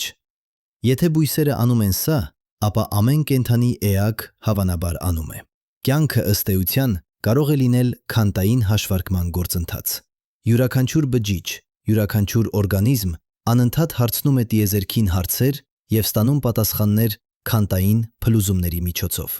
Սա տալիս է մեզ նոր ճանապարհ մտածելու էվոլյուցիայի մասին։ Ստանդարտ տեսությունը ասում է, որ էվոլյուցիան պատահական մուտացիաների և բնական ընտրության արդյունք է։ Մուտացիաները պատահական են։ Միջավայրը ընտրում է, թե որ մուտացիաները գոյատևում են։ Ժամանակի ընթացքում սա ստեղծում է բարդ, հարմարվող օրգանիզմներ։ Բայց ինչ, եթե մուտացիաները ոչ լիովին պատահական են։ Ինչ, եթե կա քանտային մակարդակ, որտեղ օրգանիզմը կարող է փորձել տարբեր մուտացիաներ սուպերպոզիցիայի մեջ և ընտրել ավելի օգտակարները։ Ոչ գիտակցաբար, ոչ նպատակաուղղված կերպով, այլ պարզապես քանտային մեխանիկայի օրենքների միջոցով։ 2016 թվականին Սուրեի համալսարանի ֆիզիկոսները առաջարկեցին, որ DNT-ի մուտացիաները կարող են ազդված լինել քանտային թունելավորումից։ Երբ DNT-ն պատճենվում է, կամ պահեր, երբ ատոմները կարող են թունելավորել մեկ դիրքից մյուսը։ Սա քանտային մեխանիկական որոշում է, որ մուտացիաները կարող են ազդել քանտային մուտացիաների վրա։ Ստեղծելու են որոշակի գործոններ, որոնք կարող են առնել տարբեր հարաբերություններ և կարող են իրար հետ մասնակցել միայն կարևոր և կարևորագույն կետերում։ Այսինքն, նման մուտացիաներ կարող են հետադիրքից մյուսը։ Սա քանտային էֆեկտ է։ Եվ եթե այդ թունելավորումը ազդված է օրգանիզմի քանտային վիճակից, ապա մուտացիաները կարող են ազդված լինել օրգանիզմի ընդհանուր վիճակից։ Սա չի նշանակում, որ օրգանիզմները կարող են ընտրել իրենց մուտացիաները գիտակցաբար, բայց դա նշանակում է, որ մուտացիաների հավանականությունը կարող է թեքված լինել օրգանիզմի ներքին վիճակի կողմից։ Օրգանիզմ, որը գտնվում է սթրեսի տակ, կարող է ունենալ տարբեր մուտացիաների հավանականություններ, քան օրգանիզմ, որը գտնվում է օպտիմալ պայմաններում։ Սա կարող է արագացնել էվոլյուցիան։ Փոխարեն սպասելու լիովին պատահական մուտացիաների, օրգանիզմները կարող են ուղղորդել մուտացիաները դեպի ավելի օգտակար ուղղություններ քանտային մակարդակում։ Սա դեռ չի ապացուցված, բայց դա ցույց է տալիս, թե ինչպես քանտային մեխանիկան կարող է փոխել մեր պատկերացումները կյանքի և էվոլյուցիայի մասին։ Հիմա եկեք մտածենք դեռ ավելի մեծ մասշտաբով։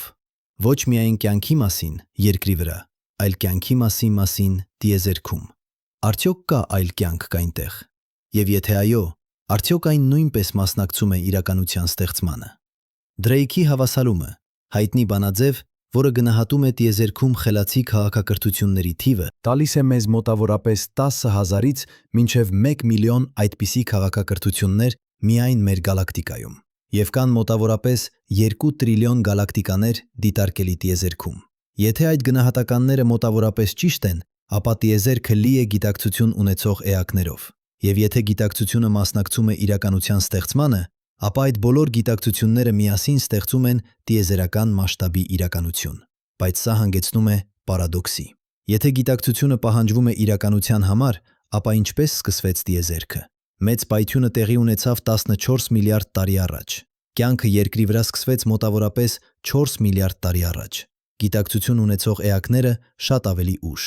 Այսինքն 10 միլիարդ տարի տիեզերքը գոյություն ուներ առանց դիտորդների։ Ինչպես դա հնարավոր էր, եթե դիտումը պահանջվում է իրականության համար։ Մի պատասխան։ Տիեզերքը գոյություն ուներ որպես հավանականությունների ալիք այդ ամբողջ ժամանակը։ Միայն երբ առաջին դիտորդները հայտնվեցին, ալիքը փլուզվեց որոշակի պատմության մեջ։ Եվ այդ պատմությունը ներառում էր 14 միլիարդ տարվա անցյալ։ Սա հնչում է խենթություն։ Բայց հիշեք, ուշացած ընտրության փորձը։ Երբ դուք չափում եք ֆոտոնը հիմա, դուք որոշում եք, թե ինչ տեղի ունեցավ անցյալում։ Եթե դա աշխատում է ֆոտոնների համար, ինչու ոչ ամբողջ տիեզերքի համար։ Ջոն Հուիլերը կոչեց սա մասնակցային անթրոպիկ սկզբունք։ Տիեզերքը պահանջում է դիտորդներ գոյություն ունենալու համար, բայց դիտորդները պահանջում են տիեզերք էվոլյուցիայի համար։ Այսինքն, տիեզերքը եւ դիտորդները ստեղծում են միմյանց ինքնահետևողական ցիկլի միջոցով։ Տիեզերքը ստեղծում է պայմաններ կյանքի համար։ Կյանքը էվոլյուցիայի է ենթարկվում դեպի գիտակցություն։ Գիտակցությունը դիտում է տիեզերքը եւ փլուզում հավանականությունների ալիքը, ստեղծելով որոշակի պատմություն, որը ներառում է տիեզերքի ստեղծումը։ Սա ժամանակային ցիկլ է։ Պատճառը եւ հետևանքը կապված են շրջանաձև կերպով։ Սա անհնար է դասական ֆիզիկայում, բայց քվանտային մեխանիկայում, որտեղ ժամանակը չի հոսում միակողմանի, սա հնարավոր է։ 2019 թվականին Ավստրալիայի ազգային համալսարանի ֆիզիկոսները կատարեցին փորձի տարբերակ, որը ցույց տվեց, որ կարելի է ջնջել տեղեկատվությունը անցյալի մասին եւ փոխել ներկա արդյունքը։ Նրանք ստեղծեցին իրավիճակ, որտեղ ֆոտոնը որոշում էր իր ուղին հիմնվելով ապագա չափման վրա։ Հետո նրանք փոխեցին չափումը, ֆոտոնը թռչելուց հետո, եւ ֆոտոնի վարքագիծը փոխվեց համապատասխան նոր չափմանը։ Սա ցույց է տալիս, որ քվանտային մակարդակում ապագան կարող է ազդել անցյալի վրա, ոչ թե պատճառական իմաստով, այլ նրանով, որ անցյալը եւ ապագան երկուսն էլ մաս են նույն քվանտային վիճակի, որը փլուզվում է միայն, երբ չափումը կատարվում է։ Եթե սա ճիշտ է տիեզերական մասշտաբում, ապա տիեզերքի ամբողջ պատմությունը մեծ պայթյունից մինչև հիմա կարող է լինել մեկ հսկայական քվանտային վիճակ, որը փլուզվում է միայն, երբ դիտորդները հայտնվում են եւ սկսում դիտել։ Սա նշանակում է, որ մենք, դիտորդները, մասնակցում ենք մեր սեփական անցյալի ստեղծմանը։ Մեր դիտումները հիմա փլուզում են հավանականությունների ալիքները, որոնք տարածված էին 14 միլիարդ տարի։ Մենք ընտրում ենք, թե որ պատմությունն է դառնում իրական։ Բայց սա չի նշանակում, որ մենք կարող ենք ընտրել ցանկացած պատմություն։ Քվանտային մեխանիկան տալիս է հավանականություններ։ Որոշ պատմություններ շատ ավելի հավանական են, քան մյուսները։ Պատմություն, որտեղ ֆիզիկայի օրենքները տարբեր են, շատ քիչ հավանական է։ Պատմություն, որտեղ երկիրը երբեք չձևավորվեց, շատ քիչ հավանական է։ Բայց պատմության մանրամասները, ճիշտ ինչպես էվոլյուցիայի է ընթացել, ճիշտ ինչպես քաղաքակրթությունները զարգացել են, այդ մանրամասները կարող են ազդված լինել դիտումներից։ Սա տալիս է մեզ նոր ճանապարհ մտածելու անթրոպիկ սկզբունքի մասին։ Անթրոպիկ սկզբունքը ասում է, որ տիեզերքի ֆիզիկական հաստատունները նախատեսված են կյանքի համար։ Եթե գրավիտացիոն հաստատունը լիներ մի փոքր այլ, աստղերը չէին կարող ձևավորվել։ Եթե ուժեղ միջուկային ուժը լիներ մի փոքր այլ, ածխածինը չէր կարող սինթեզվել։ Կյանքի համար անհրաժեշտ բոլոր տարրերը պահանջում են շատ նուրբ հավասարակշռություն ֆիզիկական հաստատունների միջև։ Ստանդարտ բացատրությունը մենք տեսնում ենք այս հաստատունները, որովհետև եթե դրանք այլ լինեին, մենք չէինք գոյություն ունենա դրանք դիտելու համար։ Սա ընտրության էֆեկտ է։ Բայց քվանտային մեխանիկան առաջարկում է ավելի խորը բացատրություն։ Ինչ, եթե ֆիզիկական հաստատունները ինքնին գտնվում էին սուպերպոզիցիայի մեջ մեծ պայթյունից հետո։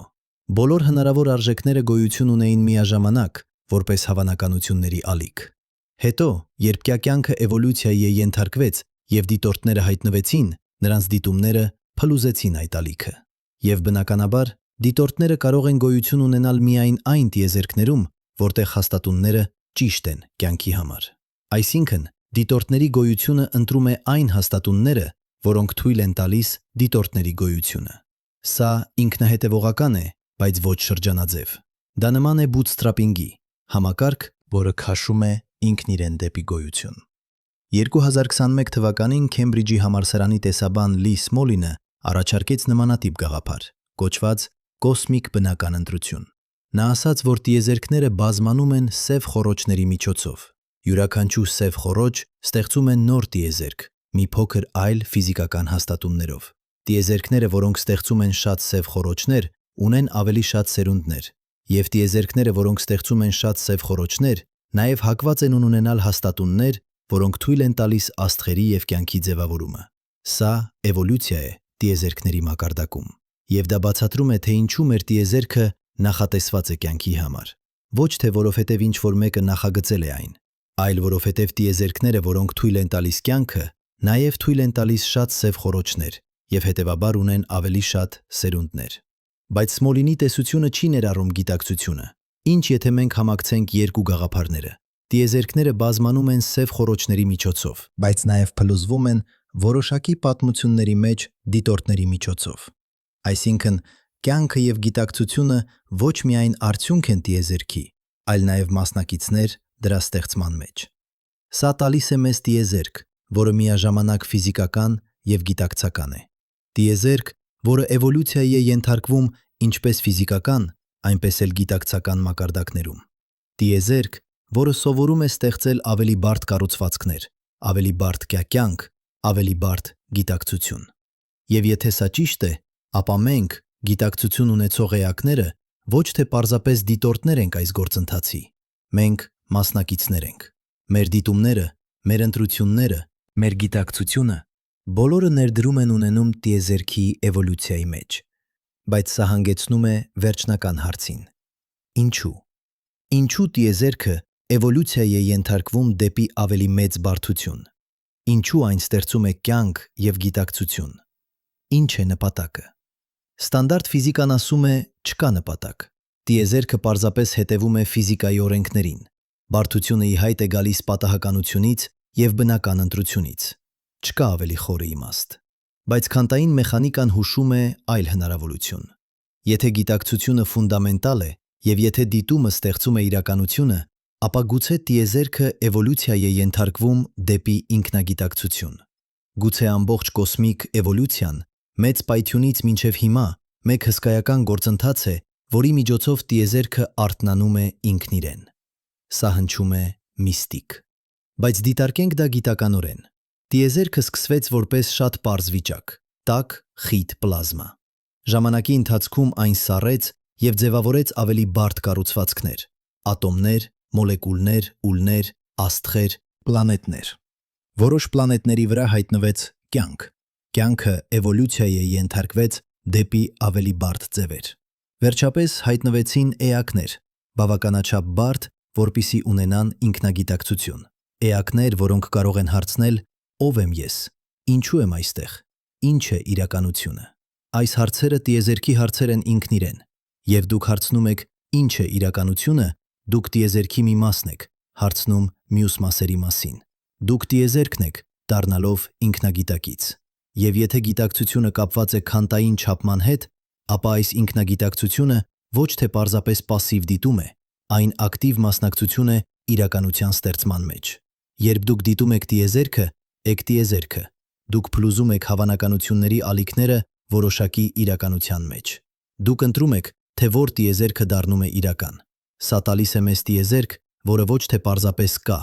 այլ տիեզերք, որը դառնում է։ Տիեզերք, որը անընդհատ ստեղծվում է յուրաքանչյուր դիտման ակտով։ Տիեզերք, որը էվոլյուցիայի է ենթարկվում ոչ միայն ֆիզիկական, մենք ոչ թե պարզապես ապրում ենք տիեզերքում, մենք ստեղծում ենք այն յուրաքանչյուր պահ։ Բայց սա նաև նշանակում է, որ մենք պատասխանատու ենք։ Եթե մեր դիտումները ստեղծում են իրականությունը, ապա մենք պատասխանատու ենք այն իրականության համար, որը մենք ստեղծում ենք։ Ոչ թե մագիկ իմաստով։ Ոչ թե մենք կարող ենք մտածել եւ ստեղծել ցանկացած բան, այլ նրանով, որ մեր ընտրությունները, մեր գործողությունները, մեր կոլեկտիվ ուշադրությունը բոլորը ձևավորում են իրականությունը քվանտային մակարդակում։ 2022 թվականին Կալիֆոռնիայի տեխնոլոգիական ինստիտուտի ֆիզիկոսները կատարեցին մի փորձ, որը ցույց տվեց, որ դիտորդի մտադրությունը կարող է ազդել քվանտային համակարգի վրա։ Նրանք ստեղծեցին իրավիճակ, որտեղ դիտորդը կարող էր ընտրել, չափել մեկ հատկություն կամ մյուսը։ Եվ քվանտային համակարգը պատրաստվում էր այդ չափմանը, նույնիսկ մինչև չափումը կատարվելը։ Կարծես համակարգը գիտեր, թե ինչ է դիտորդը մտադրվում անել։ Սա կարող է լինել պարզապես փորձարարական սխալ, կամ դա կարող է լինել ինչ-որ ավելի խորը։ Կարող է լինել, որ դիտորդի մտադրությունը ինքնին քվանտային վիճակ է, որը շղաշված է չափվող համակարգի հետ։ Եվ այդ շղաշումը թույլ է տալիս համակարգին զգալ դիտորդի մտադրությունը։ Եթե սա ճիշտ է, ապա մեր մտադրությունները, մեր ակնկալիքները, մեր հավատքները բոլորը կարող են ազդել իրականության վրա քվանտային մակարդակում։ Ոչ թե ուժեղ կերպով, ոչ թե մենք կարող ենք մտածել եւ տեղափոխել լեռները, այլ նուրբ կերպով, փոքրիկ հավանականությունների թեքումների միջոցով, որոնք կուտակվում են ժամանակի ընթացքում։ Սա տալիս է մեզ նոր պատասխանատվություն։ Եթե մեր մտքերը ազդում են իրականության վրա, ապա մենք պետք է ուշադիր լինենք մեր մտքերի հանդեպ, ոչ թե միստիկ իմաստով, այլ գիտական իմաստով։ Մեր մտքերը քանտային վիճակներ են, որոնք փոխազդում են աշխարհի հետ։ Եվ այդ փոխազդեցությունները, թեև փոքր, կարող են կարևոր լինել։ Բայց եկեք լինենք հստակ այստեղ։ Սա չի նշանակում, որ դուք կարող եք ձգել ինչ-որ բան դեպի ձեզ, պարզապես մտածելով դրա մասին։ Քանտային մեխանիկան չի աջակցում գաղտնիքին կամ ձգման օրենքին։ Այդ գաղափարները սուտ մեկնաբանություններ են քանտային ֆիզիկայի։ Ինչ քանտային մեխանիկան իսկապես ասում է, դիտումը փոխում է քանտային համակարգերի վիճակը։ Բայց մակրոսկոպիկ աշխարհը կազմված է տրիլիոնավոր տրիլիոններ քանտային համակարգերից, որոնք բոլորը փոխազդում են միմյանց հետ։ Մեկ մարդու դիտումը կորչում է այդ հսկայական աղմուկի մեջ, բայց կոլեկտիվ դիտումը, միլիոնավոր մարդկանց միասին կենտրոնացած ուշադրությունը կարող է ունենալ չափելի էֆեկտ։ Ոչ թե մագիկ էֆեկտ, էկտ, այլ վիճակագրական էֆեկտ։ Փոքրիկ թեքում հավանականություններում, որը կուտակվում է մեծ թվերի միջոցով, սա նշանակում է, որ մեր կոլեկտիվ ուշադրությունը կարևոր է։ Ինչին ենք մենք ուշադրություն դարձնում որպես հասարակություն։ Ինչի մասին ենք մենք մտածում, խոսում, հոգ տանում։ Այս ամենը ձևավորում է մեր կոլեկտիվ իրականությունը, ոչ միայն սոցիալական իմաստով, այլ նաև քանտային իմաստով։ 2023 թվականին Ստենֆորդի համալսարանի սոցիոլոգները կատարեցին ուսումնասիրություն, որը ցույց տվեց, որ սոցիալական ցանցերում տեղեկատվության տարածումը հետևում է քանտային տարածման նմանատիպ օրենքներին։ Գաղափարները թունելավորում են սոցիալական խոչընդոտների միջով։ Նրանք գոյություն ունեն սուպերպոզիցիայի մեջ, տարբեր մեկնաբանություններով, մինչև դիտվելը և փլուզվելը մեկ ընդունված իմաստի մեջ։ Սա մետաֆորա է, ոչ թե բառացի քանտային մեխանիկա։ Բայց դա ցույց է տալիս, որ քանտային մտածելակերպը կարող է կիրառվել սոցիալական երևույթների վրա, եւ դա հուշում է, որ մեր կոլեկտիվ իրականությունը ստեղծվում է նմանատիպ գործընթացների միջոցով, ինչպես քանտային իրականությունը։ Դիտում, փլուզում, ընտրություն։ Այսինքն, մենք ոչ միայն ստեղծում ենք ֆիզիկական իրականությունը մեր դիտումների միջոցով, մենք նաև ստեղծում ենք սոցիալական իրականությունը մեր կոլեկտիվ ուշադրության միջոցով։ Եվ երկու գործընթացները կապված են։ Ֆիզիկական և սոցիալականը երկու կողմերն են նույն իրականության։ Սա տալիս է մեզ նոր ճանապարհ մտածելու սոցիալական փոփոխության մասին։ Եթե մենք ցանկանում ենք փոխել աշխարհը, մենք պետք է փոխենք մեր կոլեկտիվ ուշադրությունը։ Ոչ միայն մեր գործողությունները, այլ նաև մեր մտքերը, մեր հավատքները, մեր ակնկալիքները։ Որովհետև այս ամենը ձևավորում է իրականությունը, ինչպես քանտային, այնպես էլ սոցիալական մակարդակներում։ Բայց սա պահանջում է նոր տեսակի պատասխանատվություն։ Պատասխանատվություն ոչ միայն մեր գործողությունների համար, այլ նաև մեր ուշադրության համար։ Պատասխանատվություն ընտրելու, թե ինչին ենք մենք կենտրոնանում,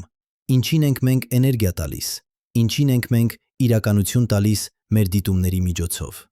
Հենց այս պահին, երբ դուք կարդում եք այս բառերը, դուք մասնակցում եք այս գործընթացին։ Ձեր ուշադրությունը այս գաղափարների վրա փլուզում է հավանականությունների ալիքները ձեր ուղեղում։ Դուք ստեղծում եք նոր նեյրոնային կապեր, նոր մտքեր, նոր հասկացություններ իրականության մասին։ Եվ այդ նոր հասկացությունները կազդեն ձեր ապագա դիտումների վրա, ձեր ապագա ընտրությունների վրա, ձեր ապագա իրականության վրա։ Դուք ոչ թե պարզապես սովորում եք քանտային մեխանիկայի մասին, դուք փոխում եք ձեր հարաբերությունը իրականության հետ։ Դուք անցնում եք պասիվ դիտորդից դեպի ակտիվ մասնակից։ Դուք գիտակցում եք, որ ձեր դիտումները կարևոր են, որ դուք ստեղծում եք իրականությունը յուրաքանչյուր պահ։ Սա ոչ թե հզորության զգացում է, սա պատասխանատվության զգացում է։ Պատասխանատվություն ընտրելու իմաստալից կերպով։ Պատասխանատվություն դիտելու ուշադիր կերպով։ Պատասխանատվություն ստեղծելու գիտակցաբար։ Որովհետև վերջապես քանտային մեխանիկան սովորեցնում է մեզ, որ դիտորդը և դիտվողը չեն առանձնացված։ Նրանք երկու կողմերն են նույն իրականության։ Երբ դուք դիտում եք աշխարհը, աշխարհը նաև դիտում է ձեզ։ Երբ դուք չափում եք մասնիկը, մասնիկը նաև չափում է ձեզ։ Դուք և տիեզերքը փոխադարձ ստեղծում եք միմյանց, յուրաքանչյուր դիտման ակտով։ Սա վերջնական ուղերձն է քանտային մեխանիկայի։ Իրականությունը ոչ թե ինչ-որ բան է դրսում, որը դուք դիտում եք։ Իրականությունը ինչ-որ բան է, որը դուք մասնակցում եք ստեղծելուն։ Յուրաքանչյուր պահ, յուրաքանչյուր դիտումով, յուրաքանչյուր ընտրությամբ։ Եվ սա նշանակում է, որ ապագան բաց է։ Այն չէ նախորոշված, այն չէ ֆիքսված, այն ստեղծվում է հիմա, մեր կոլեկտիվ դիտումների, մեր կոլեկտիվ ընտրությունների, մեր կոլեկտիվ գիտակցության միջոցով։ Մենք ապրում ենք մասնակցային տիեզերքում, տիեզերք, որը պահանջում է մեր մասնակցությունը գոյություն ունենալու համար, տիեզերք, որը էվոլյուցիայի է ենթարկվում դեպի ավելի մեծ բարդություն, ավելի մեծ գիտակցություն, ավելի մեծ ինքնագիտակցություն։ Եվ մենք, գիտակցություն ունեցող էակները, ոչ թե պարզապես ապրում ենք այդ տիեզերքում։ Մենք այդ տիեզերքն ենք, դառնալով գիտակից ինքն իրեն։ Մենք տիեզերքի ճանապարհն ենք դեպի ինքնահասկացում։ Եվ յուրաքանչյուր անգամ, երբ մենք դիտում ենք, երբ մենք հարցնում ենք, երբ մենք փնտրում ենք հասկանալ, մենք մասնակցում ենք այդ կոսմիկ արթնացմանը։ Մենք փլուզում ենք հավանականությունների ալիքները իրականության մեջ։ Մենք ստեղծում ենք տիեզերքը յուրաքանչյուր դիտման ակտով։ Սա քանտային մեխանիկայի ամենախորը ուղերձն է։ Դուք ոչ թե պարզապես դիտորդ եք, դուք ստեղծող եք։ Եվ իրականությունը, որը դուք դիտում եք, իրականությունն է, որը դուք ստեղծում եք։ Հենց հիմա, այս պահին, յուրաքանչյուր դիտումով։ Գիտեմ, թե ինչ եք մտածում հենց հիմա։ Սա ամենը հնչում է գեղեցիկ, բայց որտեղ է ապացույցը։ Որտեղ են կոշտ կրկնելի փորձերը, որոնք ցույց են տալիս, որ գիտակցությունը իսկապես ստեղծում է իրականությունը։ Եվ դուք բացարձակապես ճիշտ եք հարցնել այս հարցը, որովհետև գիտությունը առաջանում է ոչ թե գեղեցիկ գաղափարներից, այլ խիստ փորձարկումից։ Եվ երբ խոսքը վերաբերում է գիտակցությանը եւ քանտային մեխանիկային, մենք պետք է լինենք չափազանց զգույշ, չշփոթելու գիտությունը սպեկուլյացիայի հետ։ Այնպես որ եկեք լինենք բացարձակապես ազնիվ այստեղ։ Մեծ մասը նրանից, ինչ ես պատմեցի ձեզ վերջին 20 րոպեում, տիեզերական գիտակցության մասին, կոլեկտիվ դիտման մասին, մասնակցային տիեզերքի մասին, սա ամենը գտնվում է գիտության ծայրամասերում։ Սրանք հիպոթեզներ են, ոչ թե հաստատված փաստեր։ Սրանք հարցեր են, ոչ թե պատասխաններ։ Բայց ահա, ի՞նչն է հաստատված փաստ։ Քանտային մեխանիկան աշխատում է։ Այն ամենաճշգրիտ տեսությունն է, որ երբևէ ստեղծվել է ֆիզիկայում։ Դրա կանխատեսումները ստուգվել են միլիոնավոր անգամներ, 10-որդական կետից 12 նիշի ճշգրտությամբ։ Ձեր սմարթֆոնը, ձեր համակարգիչը, ձեր GPS-ը բոլորը աշխատում են քանտային մեխանիկայի վրա։ Այն ոչ թե փիլիսոփայություն է, այն ինժեներություն է։ Եվ քանտային մեխանիկայի սրտում գտնվում է մի փաստ, որը ոչ ոք չի կարող վիճարկել։ Դիտումը փոխում է քանտային համակարգերի վիճակը։ Սա չէ մեկնաբանություն, սա չէ տեսություն, սա դիտարկելի, չափելի, կրկնելի երևույթ է։ 2024 թվականին Դելֆտի տեխնոլոգիական համալսարանի ֆիզիկոսները կատարեցին ամենախիստ փորձը Բելի անհավասարության ստուգման համար։ Նրանք փակեցին բոլոր հնարավոր ազատությունները, բոլոր ճանապարհները, որոնցով կարող էր թաքնված տեղեկատվությունը բացատրել արդյունքները։ Եվ արդյունքը եղավ հստակ։ Քանտային շղարշումը իրական է։ Տեղեկատվությունը իսկապես ճանապարհորդում է ակնթարթորեն։ Տեղայնությունը խախտվում է քանտային մակարդակում։ Սա նշանակում է, որ իրականությունը ֆունդամենտալ կերպով տարբեր է նրանից, ինչ մենք տեսնում ենք մակրոսկոպիկ աշխարհում։ Տարածությունը եւ ժամանակը, որոնք թվում են այդքան ֆունդամենտալ, իրականում ի հայտ են գալիս ավելոսոլի խորը մակարդակից։ Մակարդակ, որտեղ ամեն ինչ կապված է ամեն ինչի հետ։ Բայց ահա, որտեղ գիտությունը դառնում է ազնիվ։ Մենք չգիտենք, թե ինչն է առաջացնում քանտային փլուզումը։ Մենք չգիտենք, թե ինչու դիտումը հատուկ է։ Մենք չգիտենք, թե արդյոք գիտակցությունը խաղում է դեր, թե ոչ։ Կան տարբեր մեկնաբանություններ։ Կոպենհագենյան մեկնաբանությունը ասում է, դիտումը փլուզում է ալիքը, բայց չի բացատրում, թե ինչու։ Բազմաշխարհների մեկնաբանությունը ասում է, ալիքը երբեք չի փլուզվում, տիեզերքը պարզապես բաժանվում է, բայց սա անապացուցելի է։ Դե Բրոյլի Բոհմի մեկնաբանությունը ասում է, կան թաքնված փոփոխականներ, բայց դրանք երբեք չեն դիտարկվել։ Օբյեկտիվ փլուզման տեսությունները ասում են, ալիքը փլուզվում է ինքնաբերաբար, բայց մեխանիզմը անհայտ է։ Յուրաքանչյուր մեկնաբանություն տալիս է նույն կանխատեսումները փորձերի համար։ Յուրաքանչյուրը մաթեմատիկորեն հետևողական է, բայց դրանք պատմում են ռադիկալ տարբեր պատմություններ իրականության մասին։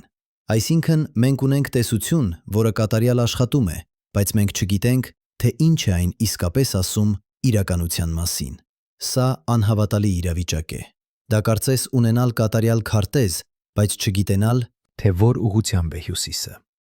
2025 թվականին Վիեննայի քանտային օպտիկայի ինստիտուտի ֆիզիկոսները առաջարկեցին նոր փորձ, որը կարող է տարբերակել որոշ մեկնաբանություններ։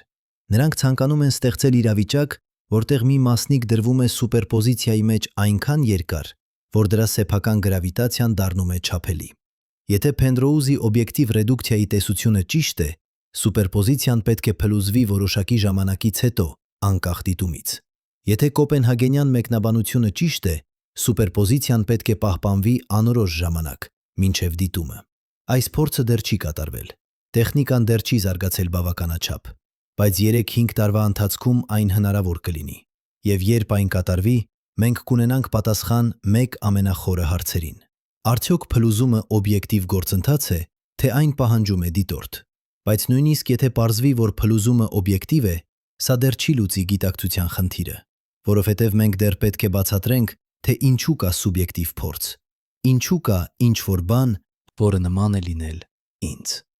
Եվ այստեղ է, որ գիտությունը հասնում է իր սահմաններին, ոչ թե որովհետև գիտությունը թույլ է, այլ որովհետև սուբյեկտիվ փորձը, ըստ սահմանման, չի կարող դիտարկվել դրսից։ Միակ սուբյեկտիվ փորձը, որի մասին դուք կարող եք համոզված լինել, ձերն է։ Սա կոչվում է դժվար խնդիր գիտակցության մասին, եւ դա մնում է լուծված չեղած, ոչ թե որովհետև մենք չունենք բավականաչափ տվյալներ, այլ որովհետև մենք չգիտենք նույնիսկ, թե ինչպիսի տվյալներ կլուծեին այն։ 2026 թվականին Նյու Յորքի համալսարանի փիլիսոփա Թոմաս Նեյգելը գրեց մի հոդված, որտեղ նա պնդեց, որ գիտակցությունը կարող է լինել ֆունդամենտալ հատկություն տիեզերքի, ինչպես զանգվածը կամ էլեկտրական լիցքը, ոչ թե ինչ-որ բան, որը ի հայտ է գալիս բարդությունից, այլ ինչ-որ բան, որը միշտ եղել է այնտեղ եւ որը ինտեգրվում է բարդ համակարգերում։ Եթե սա ճիշտ է, ապա գիտակցությունը պետք է ներառվի ֆիզիկայի հիմնական օրենքներում, ոչ որպես հավելում, այլ որպես ֆունդամենտալ բաղադրիչ։ Ինչպես Մաքսվելը ներառեց էլեկտրամագնիսականությունը ֆիզիկայի մեջ 19-րդ դարում, մենք կարող է լինի պետք է ներառենք գիտակցությունը 20-րդ դարում։ Բայց ինչպես։ Ինչպես դուք գրում եք հավասարում գիտակցության համար։ Ինչպես դուք չափում եք այն։ Ինչպես դուք կանխատեսում եք դրա վարքագիծը։ Սրանք բաց հարցեր են, եւ նրանք կարող են մնալ բաց դեռ երկար ժամանակ։ Բայց փաստն այն է, որ մենք հարցնում ենք դրանք։ Մենք չենք ընդունում, որ գիտակցությունը պարզապես մագիկ է։ Մենք փնտրում ենք գիտական բացատրություն։ Եվ քանտային մեխանիկան տալիս է մեզ հուշումներ։ Այն ցույց է տալիս, որ դիտումը կարևոր է։ Այն ցույց է տալիս, որ դիտումը կարևոր է։ Այն ցույց է տալիս, որ դիտումը կարևոր է։ Այն ցույց է տալիս, որ դիտումը կարևոր է։ Այն ցույց է տալիս, որ դիտումը կարևոր է։ Այն ցույց է տալիս, որ դիտումը կարևոր է։ Այն ցույց է տալիս, որ դիտումը կարևոր է։ Այն ցույց է տալիս, որ դիտումը կարևոր է։ Այն ցույց է տալիս, որ դիտումը կարևոր է։ Այն ցույց է տալիս, որ դիտումը կարևոր է։ Այն ցույց է տալիս, որ դիտումը կարևոր է։ Այն ցույց է տալիս, որ դիտումը կարևոր է։ Այն ցույց է տալիս, որ դիտումը կարևոր է։ Այն ցույց է տալիս, որ դիտումը կարևոր է, քան մենք մտածում էինք։ Բայց հուշումները չեն ապացույցներ։ Եվ մենք պետք է զգույշ լինենք, չանցնելու հուշումներից դեպի եզրակացություններ չափազանց արագ։ Այնպես որ, ահա որտեղ մենք կանգնած ենք 2026 թվականին։ Մենք ունենք տեսություն, քանտային մեխանիկա, որը կատարյալ նկարագրում է մասնիկների վարքագիծը, բայց մենք չգիտենք, թե ինչ է այն ասում իրականության մասին։ Մենք ունենք փորձեր, որոնք ցույց են տալիս, որ դիտումը փոխում է իրականությունը, բայց մենք չգիտենք, թե ինչու։ Մենք ունենք հիպոթեզներ, որ գիտակցությունը կարող է լինել ֆունդամենտալ, բայց մենք չունենք ճանապարհ փորձարկելու դրանք։ Սա խոնարհեցնող է, բայց դա նաև հուզիչ է, որովհետև դա նշանակում է, որ մենք ապրում ենք ժամանակում, երբ ամենախորը հարցերը դեռ բաց են, երբ հնարավոր է հիմնարար հայտնագործություններ անել, երբ մեր պատկերացումները իրականության մասին կարող են ռադիկալ փոխվել։ Պատկերացրեք, թե ինչ կլիներ, եթե մենք իսկապես հասկանայինք գիտակցության և քանտային մեխանիկայի կապը։ Եթե մենք կարողանայինք գրել հավասարումներ, որոնք նկարագրում են, թե ինչպես է սուբյեկտիվ փորձը առաջանում ֆիզիկական գործընթացներից։ Եթե մենք կարողանայինք կանխատեսել, թե երբ և ինչպես է գիտակցությունը ազդում քանտային համակարգերի վրա, սա կփոխեր ամեն ինչ։ Դա կտար մեզ նոր տեխնոլոգիաներ, քանտային համակարգիչներ, որոնք օգտագործում են գիտակցությունը որպես ռեսուրս։ Դա կտար մեզ նոր բժշկություն, բուժումներ, որոնք աշխատում են գիտակցության մակարդակում։ Դա կտար մեզ նոր հասկացություն մեր տեղի մասին տիեզերքում, բայց նույնիսկ եթե մենք երբեք չհասկանանք լիովին, ինչ-որ բան արդեն փոխվել է։ Քանտային մեխանիկան արդեն փոխել է մեր պատկերացումները իրականության մասին։ Այն ցույց է տվել մեզ, որ տիեզերքը տարօրինակ է, քան մենք երբևէ պատկերացրել էինք, որ իրականությունը ոչ թե ինչ-որ ֆիքսված օբյեկտիվ բան է դրսում, այլ ինչ-որ բան, որը կախված է դիտումից, փոխազդեցությունից, եւ սա փոխում է մեր հարաբերությունը աշխարհի հետ։ Մենք այլևս չենք կարող մտածել մեր մասին որպես առանձին դիտորդներ, որոնք նայում են օբյեկտիվ իրականության վրա։ Մենք պետք է մտածենք մեր մասին որպես մասնակիցներ, փոխազդող իրականության հետ, ազդող դրա վրա, ստեղծող այն մեր դիտումների միջոցով։ Սա ոչ թե միստիկություն է, սա ֆիզիկա է, բայց դա ֆիզիկա, որը պահանջում է մեզանից վերամտածել մեր դերը, ոչ թե որպես արտաքին դիտորդներ, այլ որպես ներքին մասնակիցներ։ 2027 թվականին, հենց այս տարի, Ճապոնիայի Տոկիոյի համալսարանի ֆիզիկոսները հրապարակեցին արդյունքներ մի փորձից, որը ցույց տվեց ինչ-որ բան անսպասելի։ Նրանք ստեղծեցին քանտային համակարգ, որը կարող էր հիշել իր անցյալ վիճակները, եւ նրանք հայտնաբերեցին, որ համակարգի ապագա վարքագիծը ազդված էր նրանից, թե ինչպես էր այն հիշում իր անցյալը։ Սա հուշում է, որ քանտային համակարգերը ունեն տեսակ հիշողություն, ոչ թե գիտակցական հիշողություն, բայց տեղեկատվության պահպանում, որը ազդում է ապագա վարքագծի վրա։ Եվ եթե քանտային համակարգերը կարող են հիշել, ապա գուցե նրանք կարող են նաև սովորել։ Գուցե նրանք կարող են հարմարվել իրենց միջավայրին։ Գուցե նրանք ունեն տեսակ պրոտոգիտակցություն։ Սա շատ սպեկուլյատիվ է, բայց դա ցույց է տալիս, թե ինչպես է քանտային մեխանիկան շարունակում զարմացնել մեզ։ Ամեն անգամ, երբ մենք կարծում ենք, որ հասկանում ենք այն ցույց է տալիս մեզ ինչ-որ նոր, անսպասելի բան։ Եվ սա հենց այն է, ինչը դարձնում է գիտությունը այդքան հուզիչ։ Ոչ թե պատասխանները, այլ հարցերը։ Ոչ թե այն, ինչ մենք գիտենք, այլ այն, ինչ մենք դեռ չգիտենք։ Այնպես որ երբ ես ասում եմ, որ դուք ստեղծում եք իրականությունը ձեր դիտումների միջոցով, ես չեմ ասում, որ դուք կարող եք մտածել եւ ստեղծել ցանկացած բան։ Ես չեմ ասում, որ իրականությունը պարզապես ձեր գլխում է։ Ես չեմ ասում, որ ֆիզիկան չի կարևոր։ Ես ասում եմ ինչ-որ ավելի նուրբ եւ ավելի խորը։ Ես ասում եմ, որ դիտորդը եւ դիտվողը կապված են։ Որ դուք չեք կարող առանձնացնել ինքներդ ձեզ այն աշխարհից, որը դուք դիտում եք, որ դիտելու ակտը փոխազդեցություն է, եւ յուրաքանչյուր փոխազդեցություն փոխում է երկու կողմերը։ Սա ճիշտ այն է, ինչ ասում է քանտային մեխանիկան։ Ոչ մեկնաբանություններում, ոչ փիլիսոփայությունում, այլ մաթեմատիկայում, հավասարումներում, փորձերում։ Երբ դուք չափում եք մասնիկը, դուք փոխանցում եք մոմենտում, դուք փոխանցում եք էներգիա, դուք փոխազդում եք։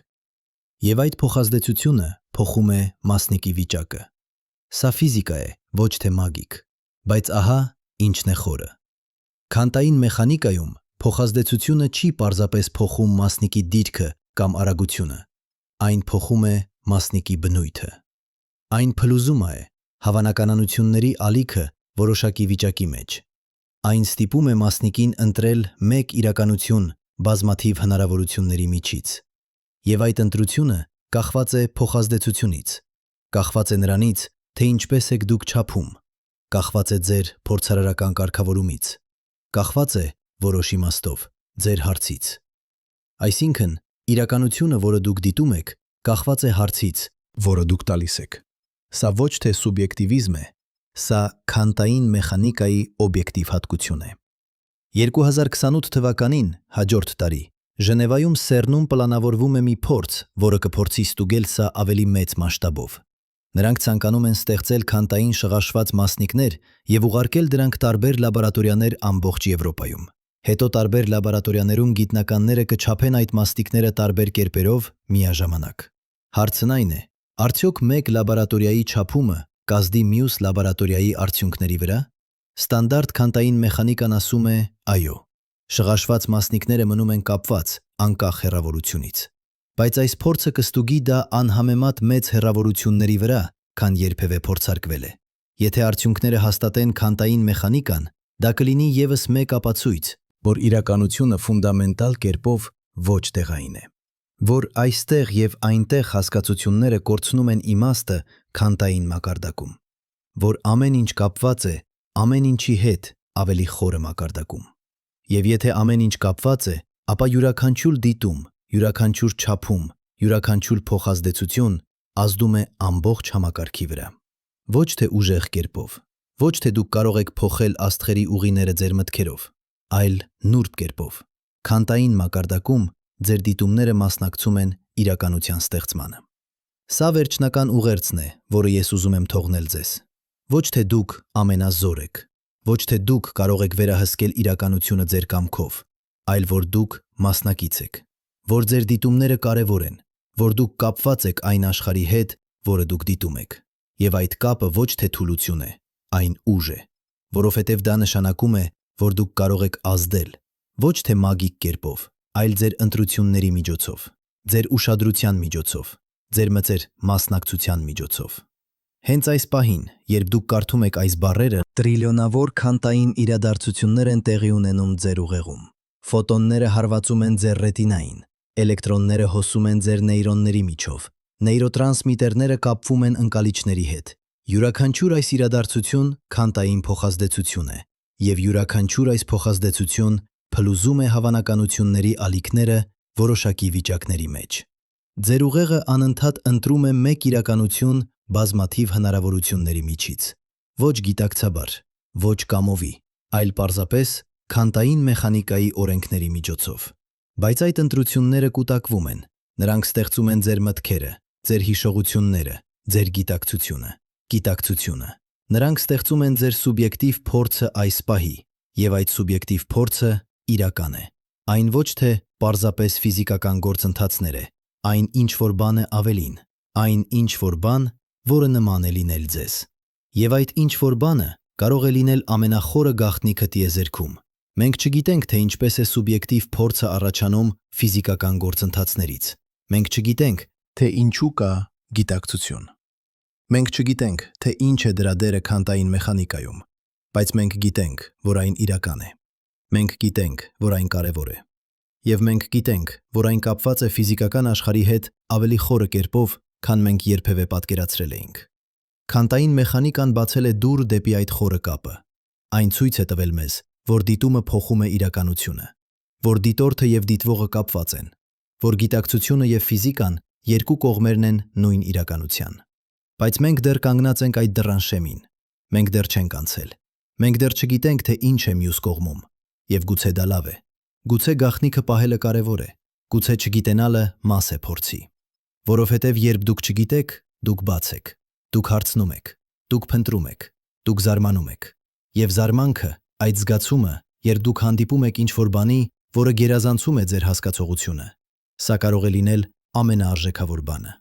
Քանտային մեխանիկան տալիս է մեզ զարմանք։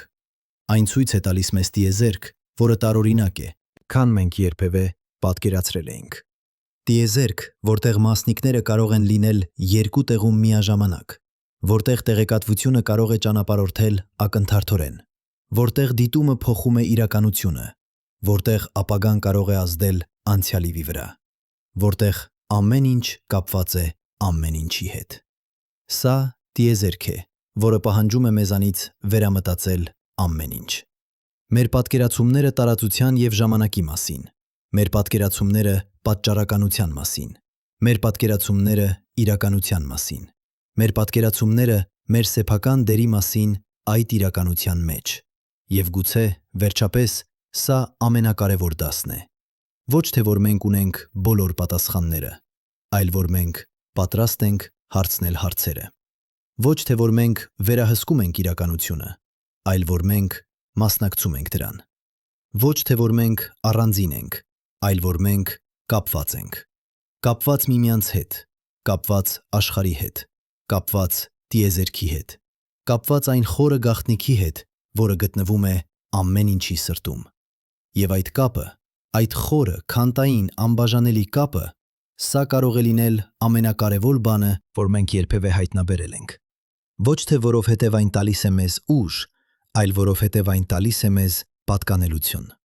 Մենք պատկանում ենք այս տիեզերքին, մենք մաս ենք դրա,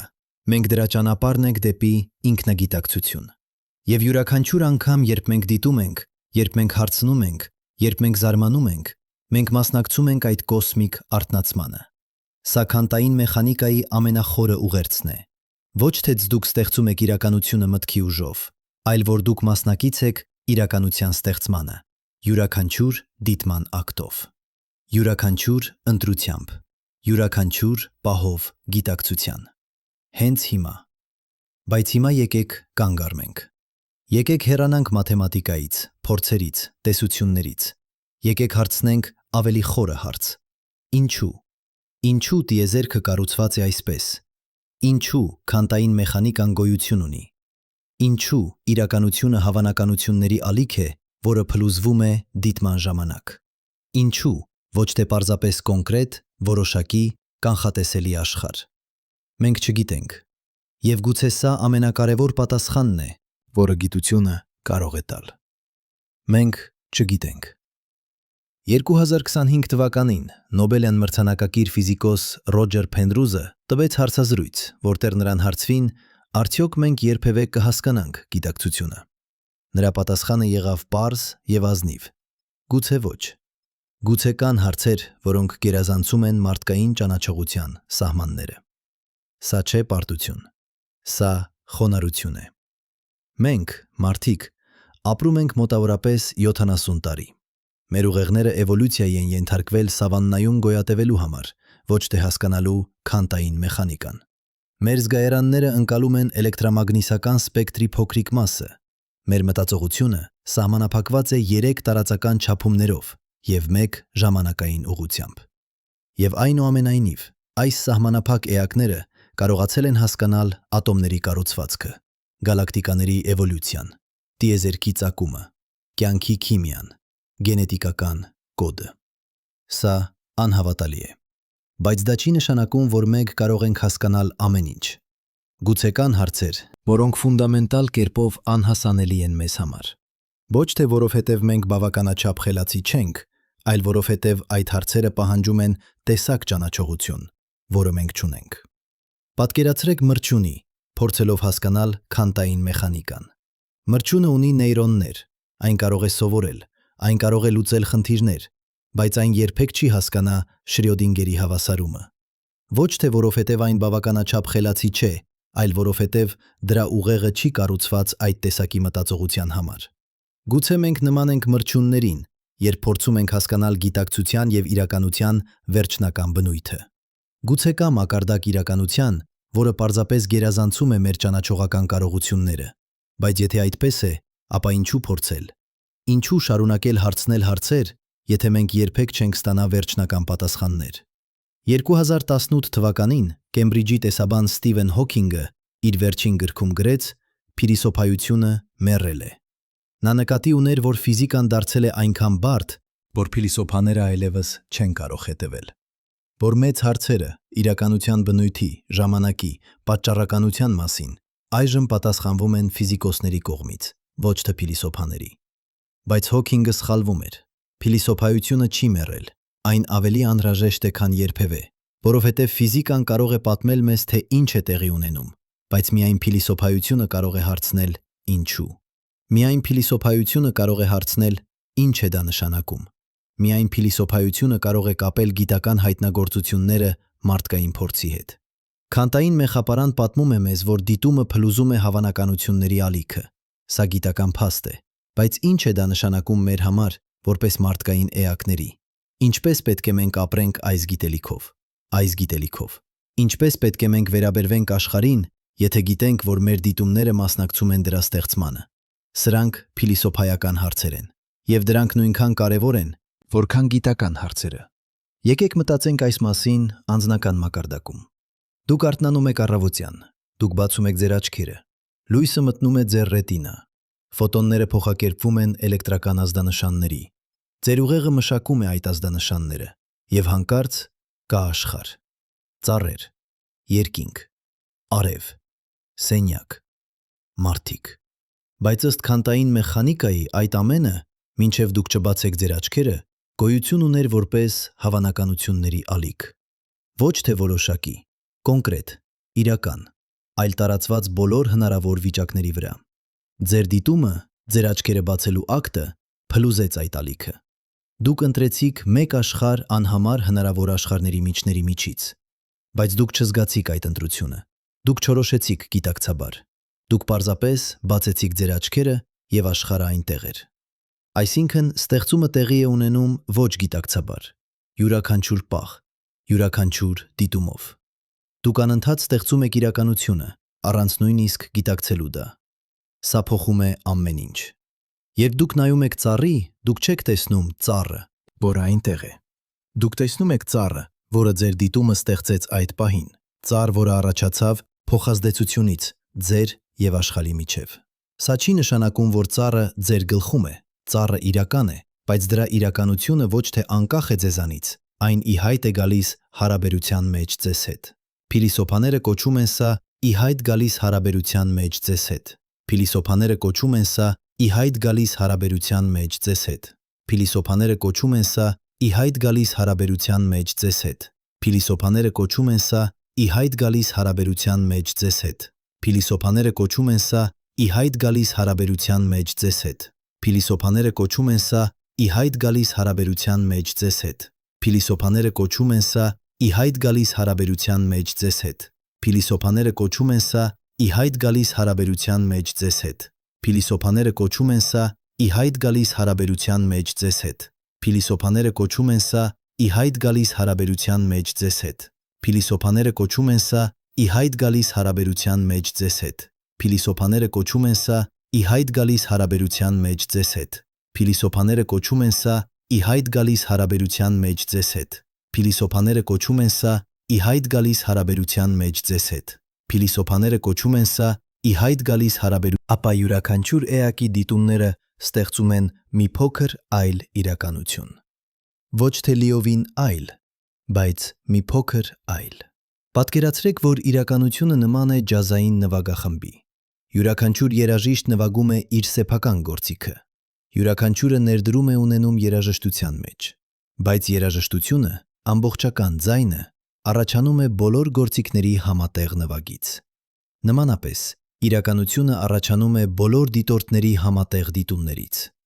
Յուրաքանչյուր էակ, յուրաքանչյուր բակտերիա, յուրաքանչյուր բույս, յուրաքանչյուր կենդանի, յուրաքանչյուր մարդ ներդրում է ունենում։ Եվ իրականությունը, այն աշխարհը, որը մենք բոլորս կիսում ենք, առաջանում է այդ կոլեկտիվ ստեղծումից։ Սա տալիս է մեզ նոր ճանապարհ մտածելու փոխկապակցվածության մասին։ Մենք կապված ենք ոչ միայն, որովհետև ապրում ենք նույն պլանետի վրա, ոչ միայն, որովհետև շնչում ենք նույն օդը, ոչ միայն, որովհետև կիսում ենք նույն էկոհամակարգը։ Մենք կապված ենք, որովհետև համատեղ ստեղծում ենք իրականությունը։ Յուրաքանչյուր պահ, յուրաքանչյուր դիտումով։ Եվ սա տալիս է մեզ նոր պատասխանատվություն։ 2021 թվականին Միացյալ Ազգերի կազմակերպությունը հրապարակեց զեկույց կլիմայի փոփոխության մասին։ Զեկույցը հստակ էր. մենք գտնվում ենք ճգնաժամի մեջ։ Մեր գործողությունները հաջորդ տասնամյակում կորոշեն մեր մոլորակի ապագան։ Բայց ահա, ինչն է խորը։ Մենք ոչ միայն փոխում ենք կլիման մեր ֆիզիկական գործողություններով, մենք նաև ստեղծում ենք իրականությունը մեր կոլեկտիվ ուշադրությամբ։ Երբ միլիարդավոր մարդիկ կենտրոնանում են խնդրի վրա, երբ մենք կոլեկտիվ կերպով դիտում ենք ճգնաժամը, մենք փլուզում ենք հավանականությունների ալիքները որոշակի ապագայի մեջ։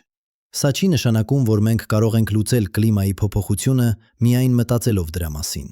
Ֆիզիկական գործողությունները անհրաժեշտ են,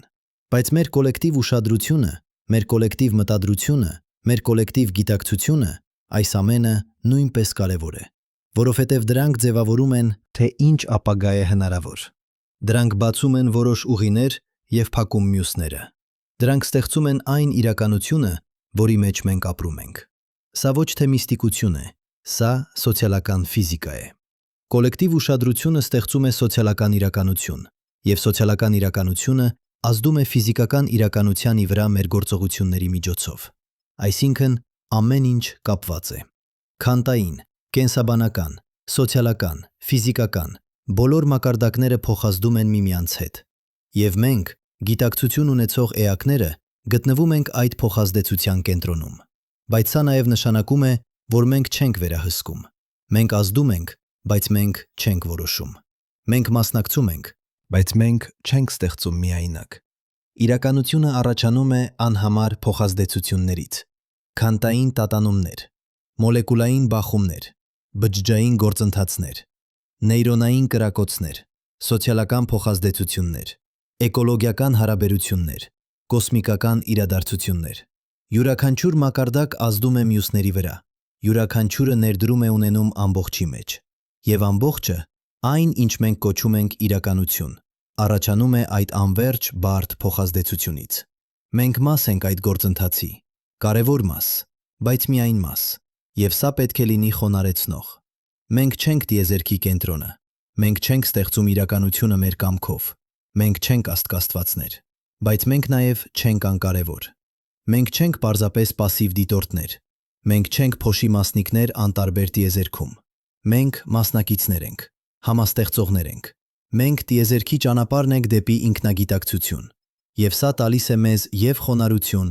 եւ արժանապատվություն։ Խոնարհություն, որովհետեւ մենք ճանաչում ենք մեր սահմանափակությունները։ Մենք չգիտենք ամեն ինչ, մենք չենք վերահսկում ամեն ինչ։ Մենք մաս ենք ինչ-որ ավելի մեծի, որը գերազանցում է մեր հասկացողությունը, բայց նաեւ արժանապատվություն, որովհետեւ մենք ճանաչում ենք մեր դերը,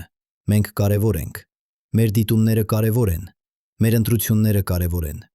Մենք ստեղծում ենք իրականությունը, յուրաքանչյուր պահ։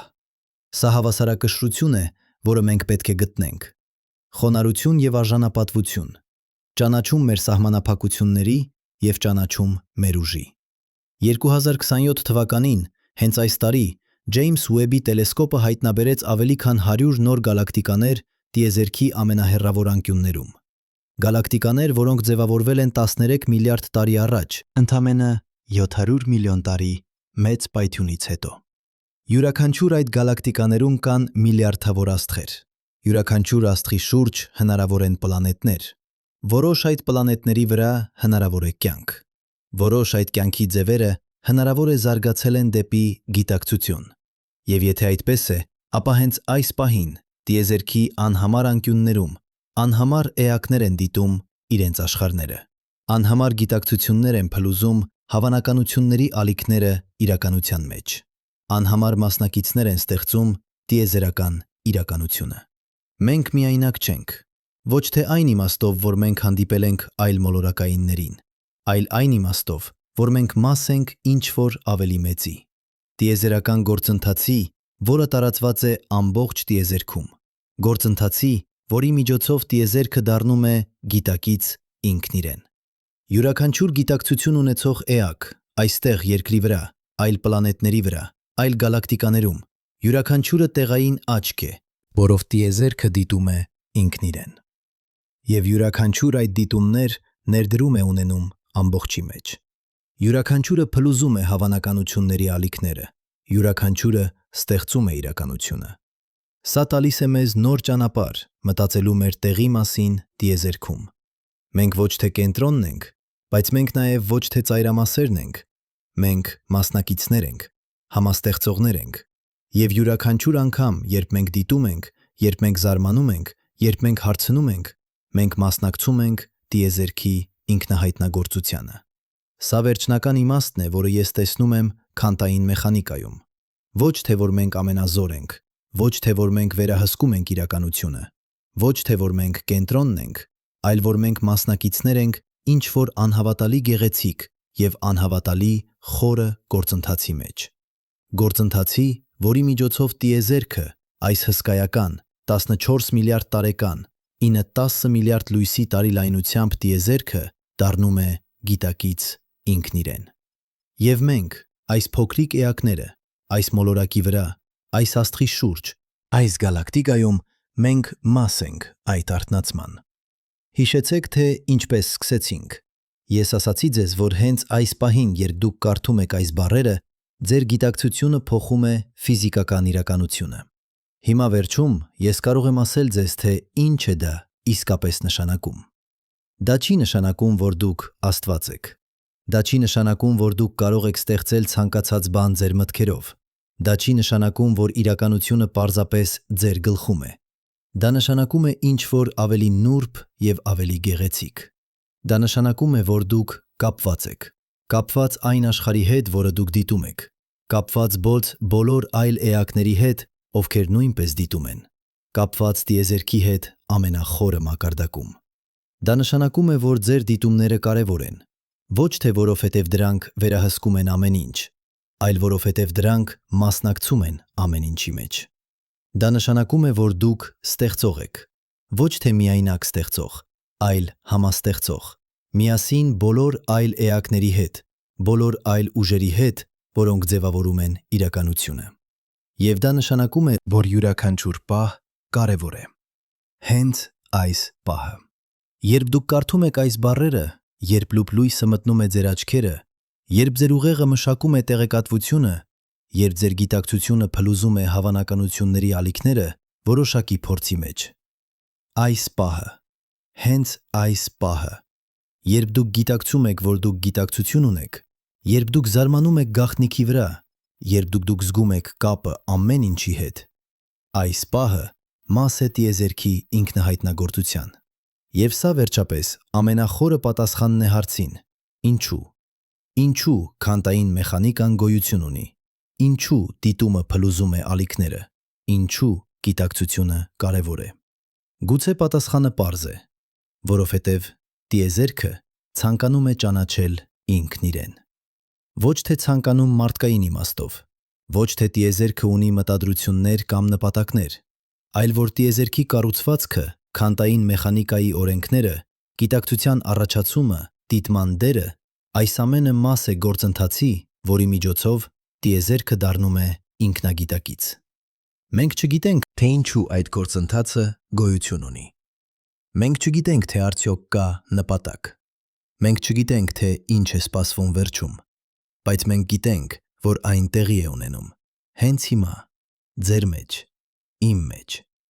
Յուրաքանչյուր գիտակցություն ունեցող էակի մեջ տիեզերքում։ Եվ գուցե դա բավական է։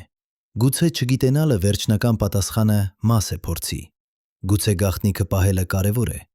Գուցե զարմանքը, այդ զգացումը, եւ դուք կանգնում եք քանտային գաղտնիքի առջև եւ գիտակցում, որ դուք երբեք լիովին չեք հասկանա, գուցե դա ամենաարժեքավոր բանն է, որովհետեւ զարմանքը պահում է մեզ բաց։ Այն պահում է մեզ հարցնող, այն պահում է մեզ փնտրող։ Եվ այդ փնտրումը, այդ անվերջ ճանապարհորդությունը դեպի հասկացողություն, գուցե դա հենց իմաստն է։ Ոչ թե հասնել վերջնական պատասխանին, այլ շարունակել հարցնել հարցերը։ Ոչ թե լուծել գաղտնիքը, այլ ապրել դրա հետ։ Ոչ թե վերահսկել իրականությունը, այլ մասնակցել դրա ստեղծմանը։ Հենց այս պահին, երբ դուք կարդում եք այս վերջին բառերը, տրիլիոնավոր քանտային իրադարձություններ են տեղի ունենում ձեր ուղեղում։ Հավանականությունների ալիքներ են փլուզվում որոշակի մի մտքերի մեջ։ Նոր նեյրոնային կապեր են ձևավորվում։ Ձեր գիտակցությունը փոխվում է, նույնիսկ եթե շատ նուրբ կերպով։ Եվ այդ փոփոխությունը, այդ փոքրիկ քանտային մակարդակի փոփոխությունը ձեր գիտակցության մեջ մաս է տիեզերքի փոփոխության, որովհետև դուք տիեզերքն եք, ոչ թե առանձին դրանից, այլ մաս դրա։ Եվ երբ դուք փոխվում եք, տիեզերքը փոխվում է, շատ փոքր կերպով, անչափելի փոքր կերպով, բայց իրական կերպով։ Եվ երբ միլիարդավոր այդպիսի փոքրիկ փոփոխություններ կուտակվում են, երբ միլիարդավոր գիտակցություններ փոխվում են, երբ միլիարդավոր դիտումներ փլուզում են հավանականությունների ալիքները նոր իրականությունների մի մեջ, ապա տիեզերքը էվոլյուցիայի է ենթարկվում, դեպի ավելի մեծ բարդություն, դեպի ավելի մեծ գիտակցություն, դեպի ավելի մեծ ինքնագիտակցություն։ Եվ մենք, դուք եւ ես, եւ յուրաքանչյուր էակ, ով երբևէ դիտել է, զարմացել է, հարցրել է, մենք բոլորս մասնակիցներ ենք այդ կոսմիկ ճանապարհորդության մեջ։ Ճանապարհորդություն, որը սկսվել է 14 միլիարդ տարի առաջ մեծ պայթյունով։ Ճանապարհորդություն, որը շարունակվում է հենց այս պահին, ձեր գիտակցության մեջ։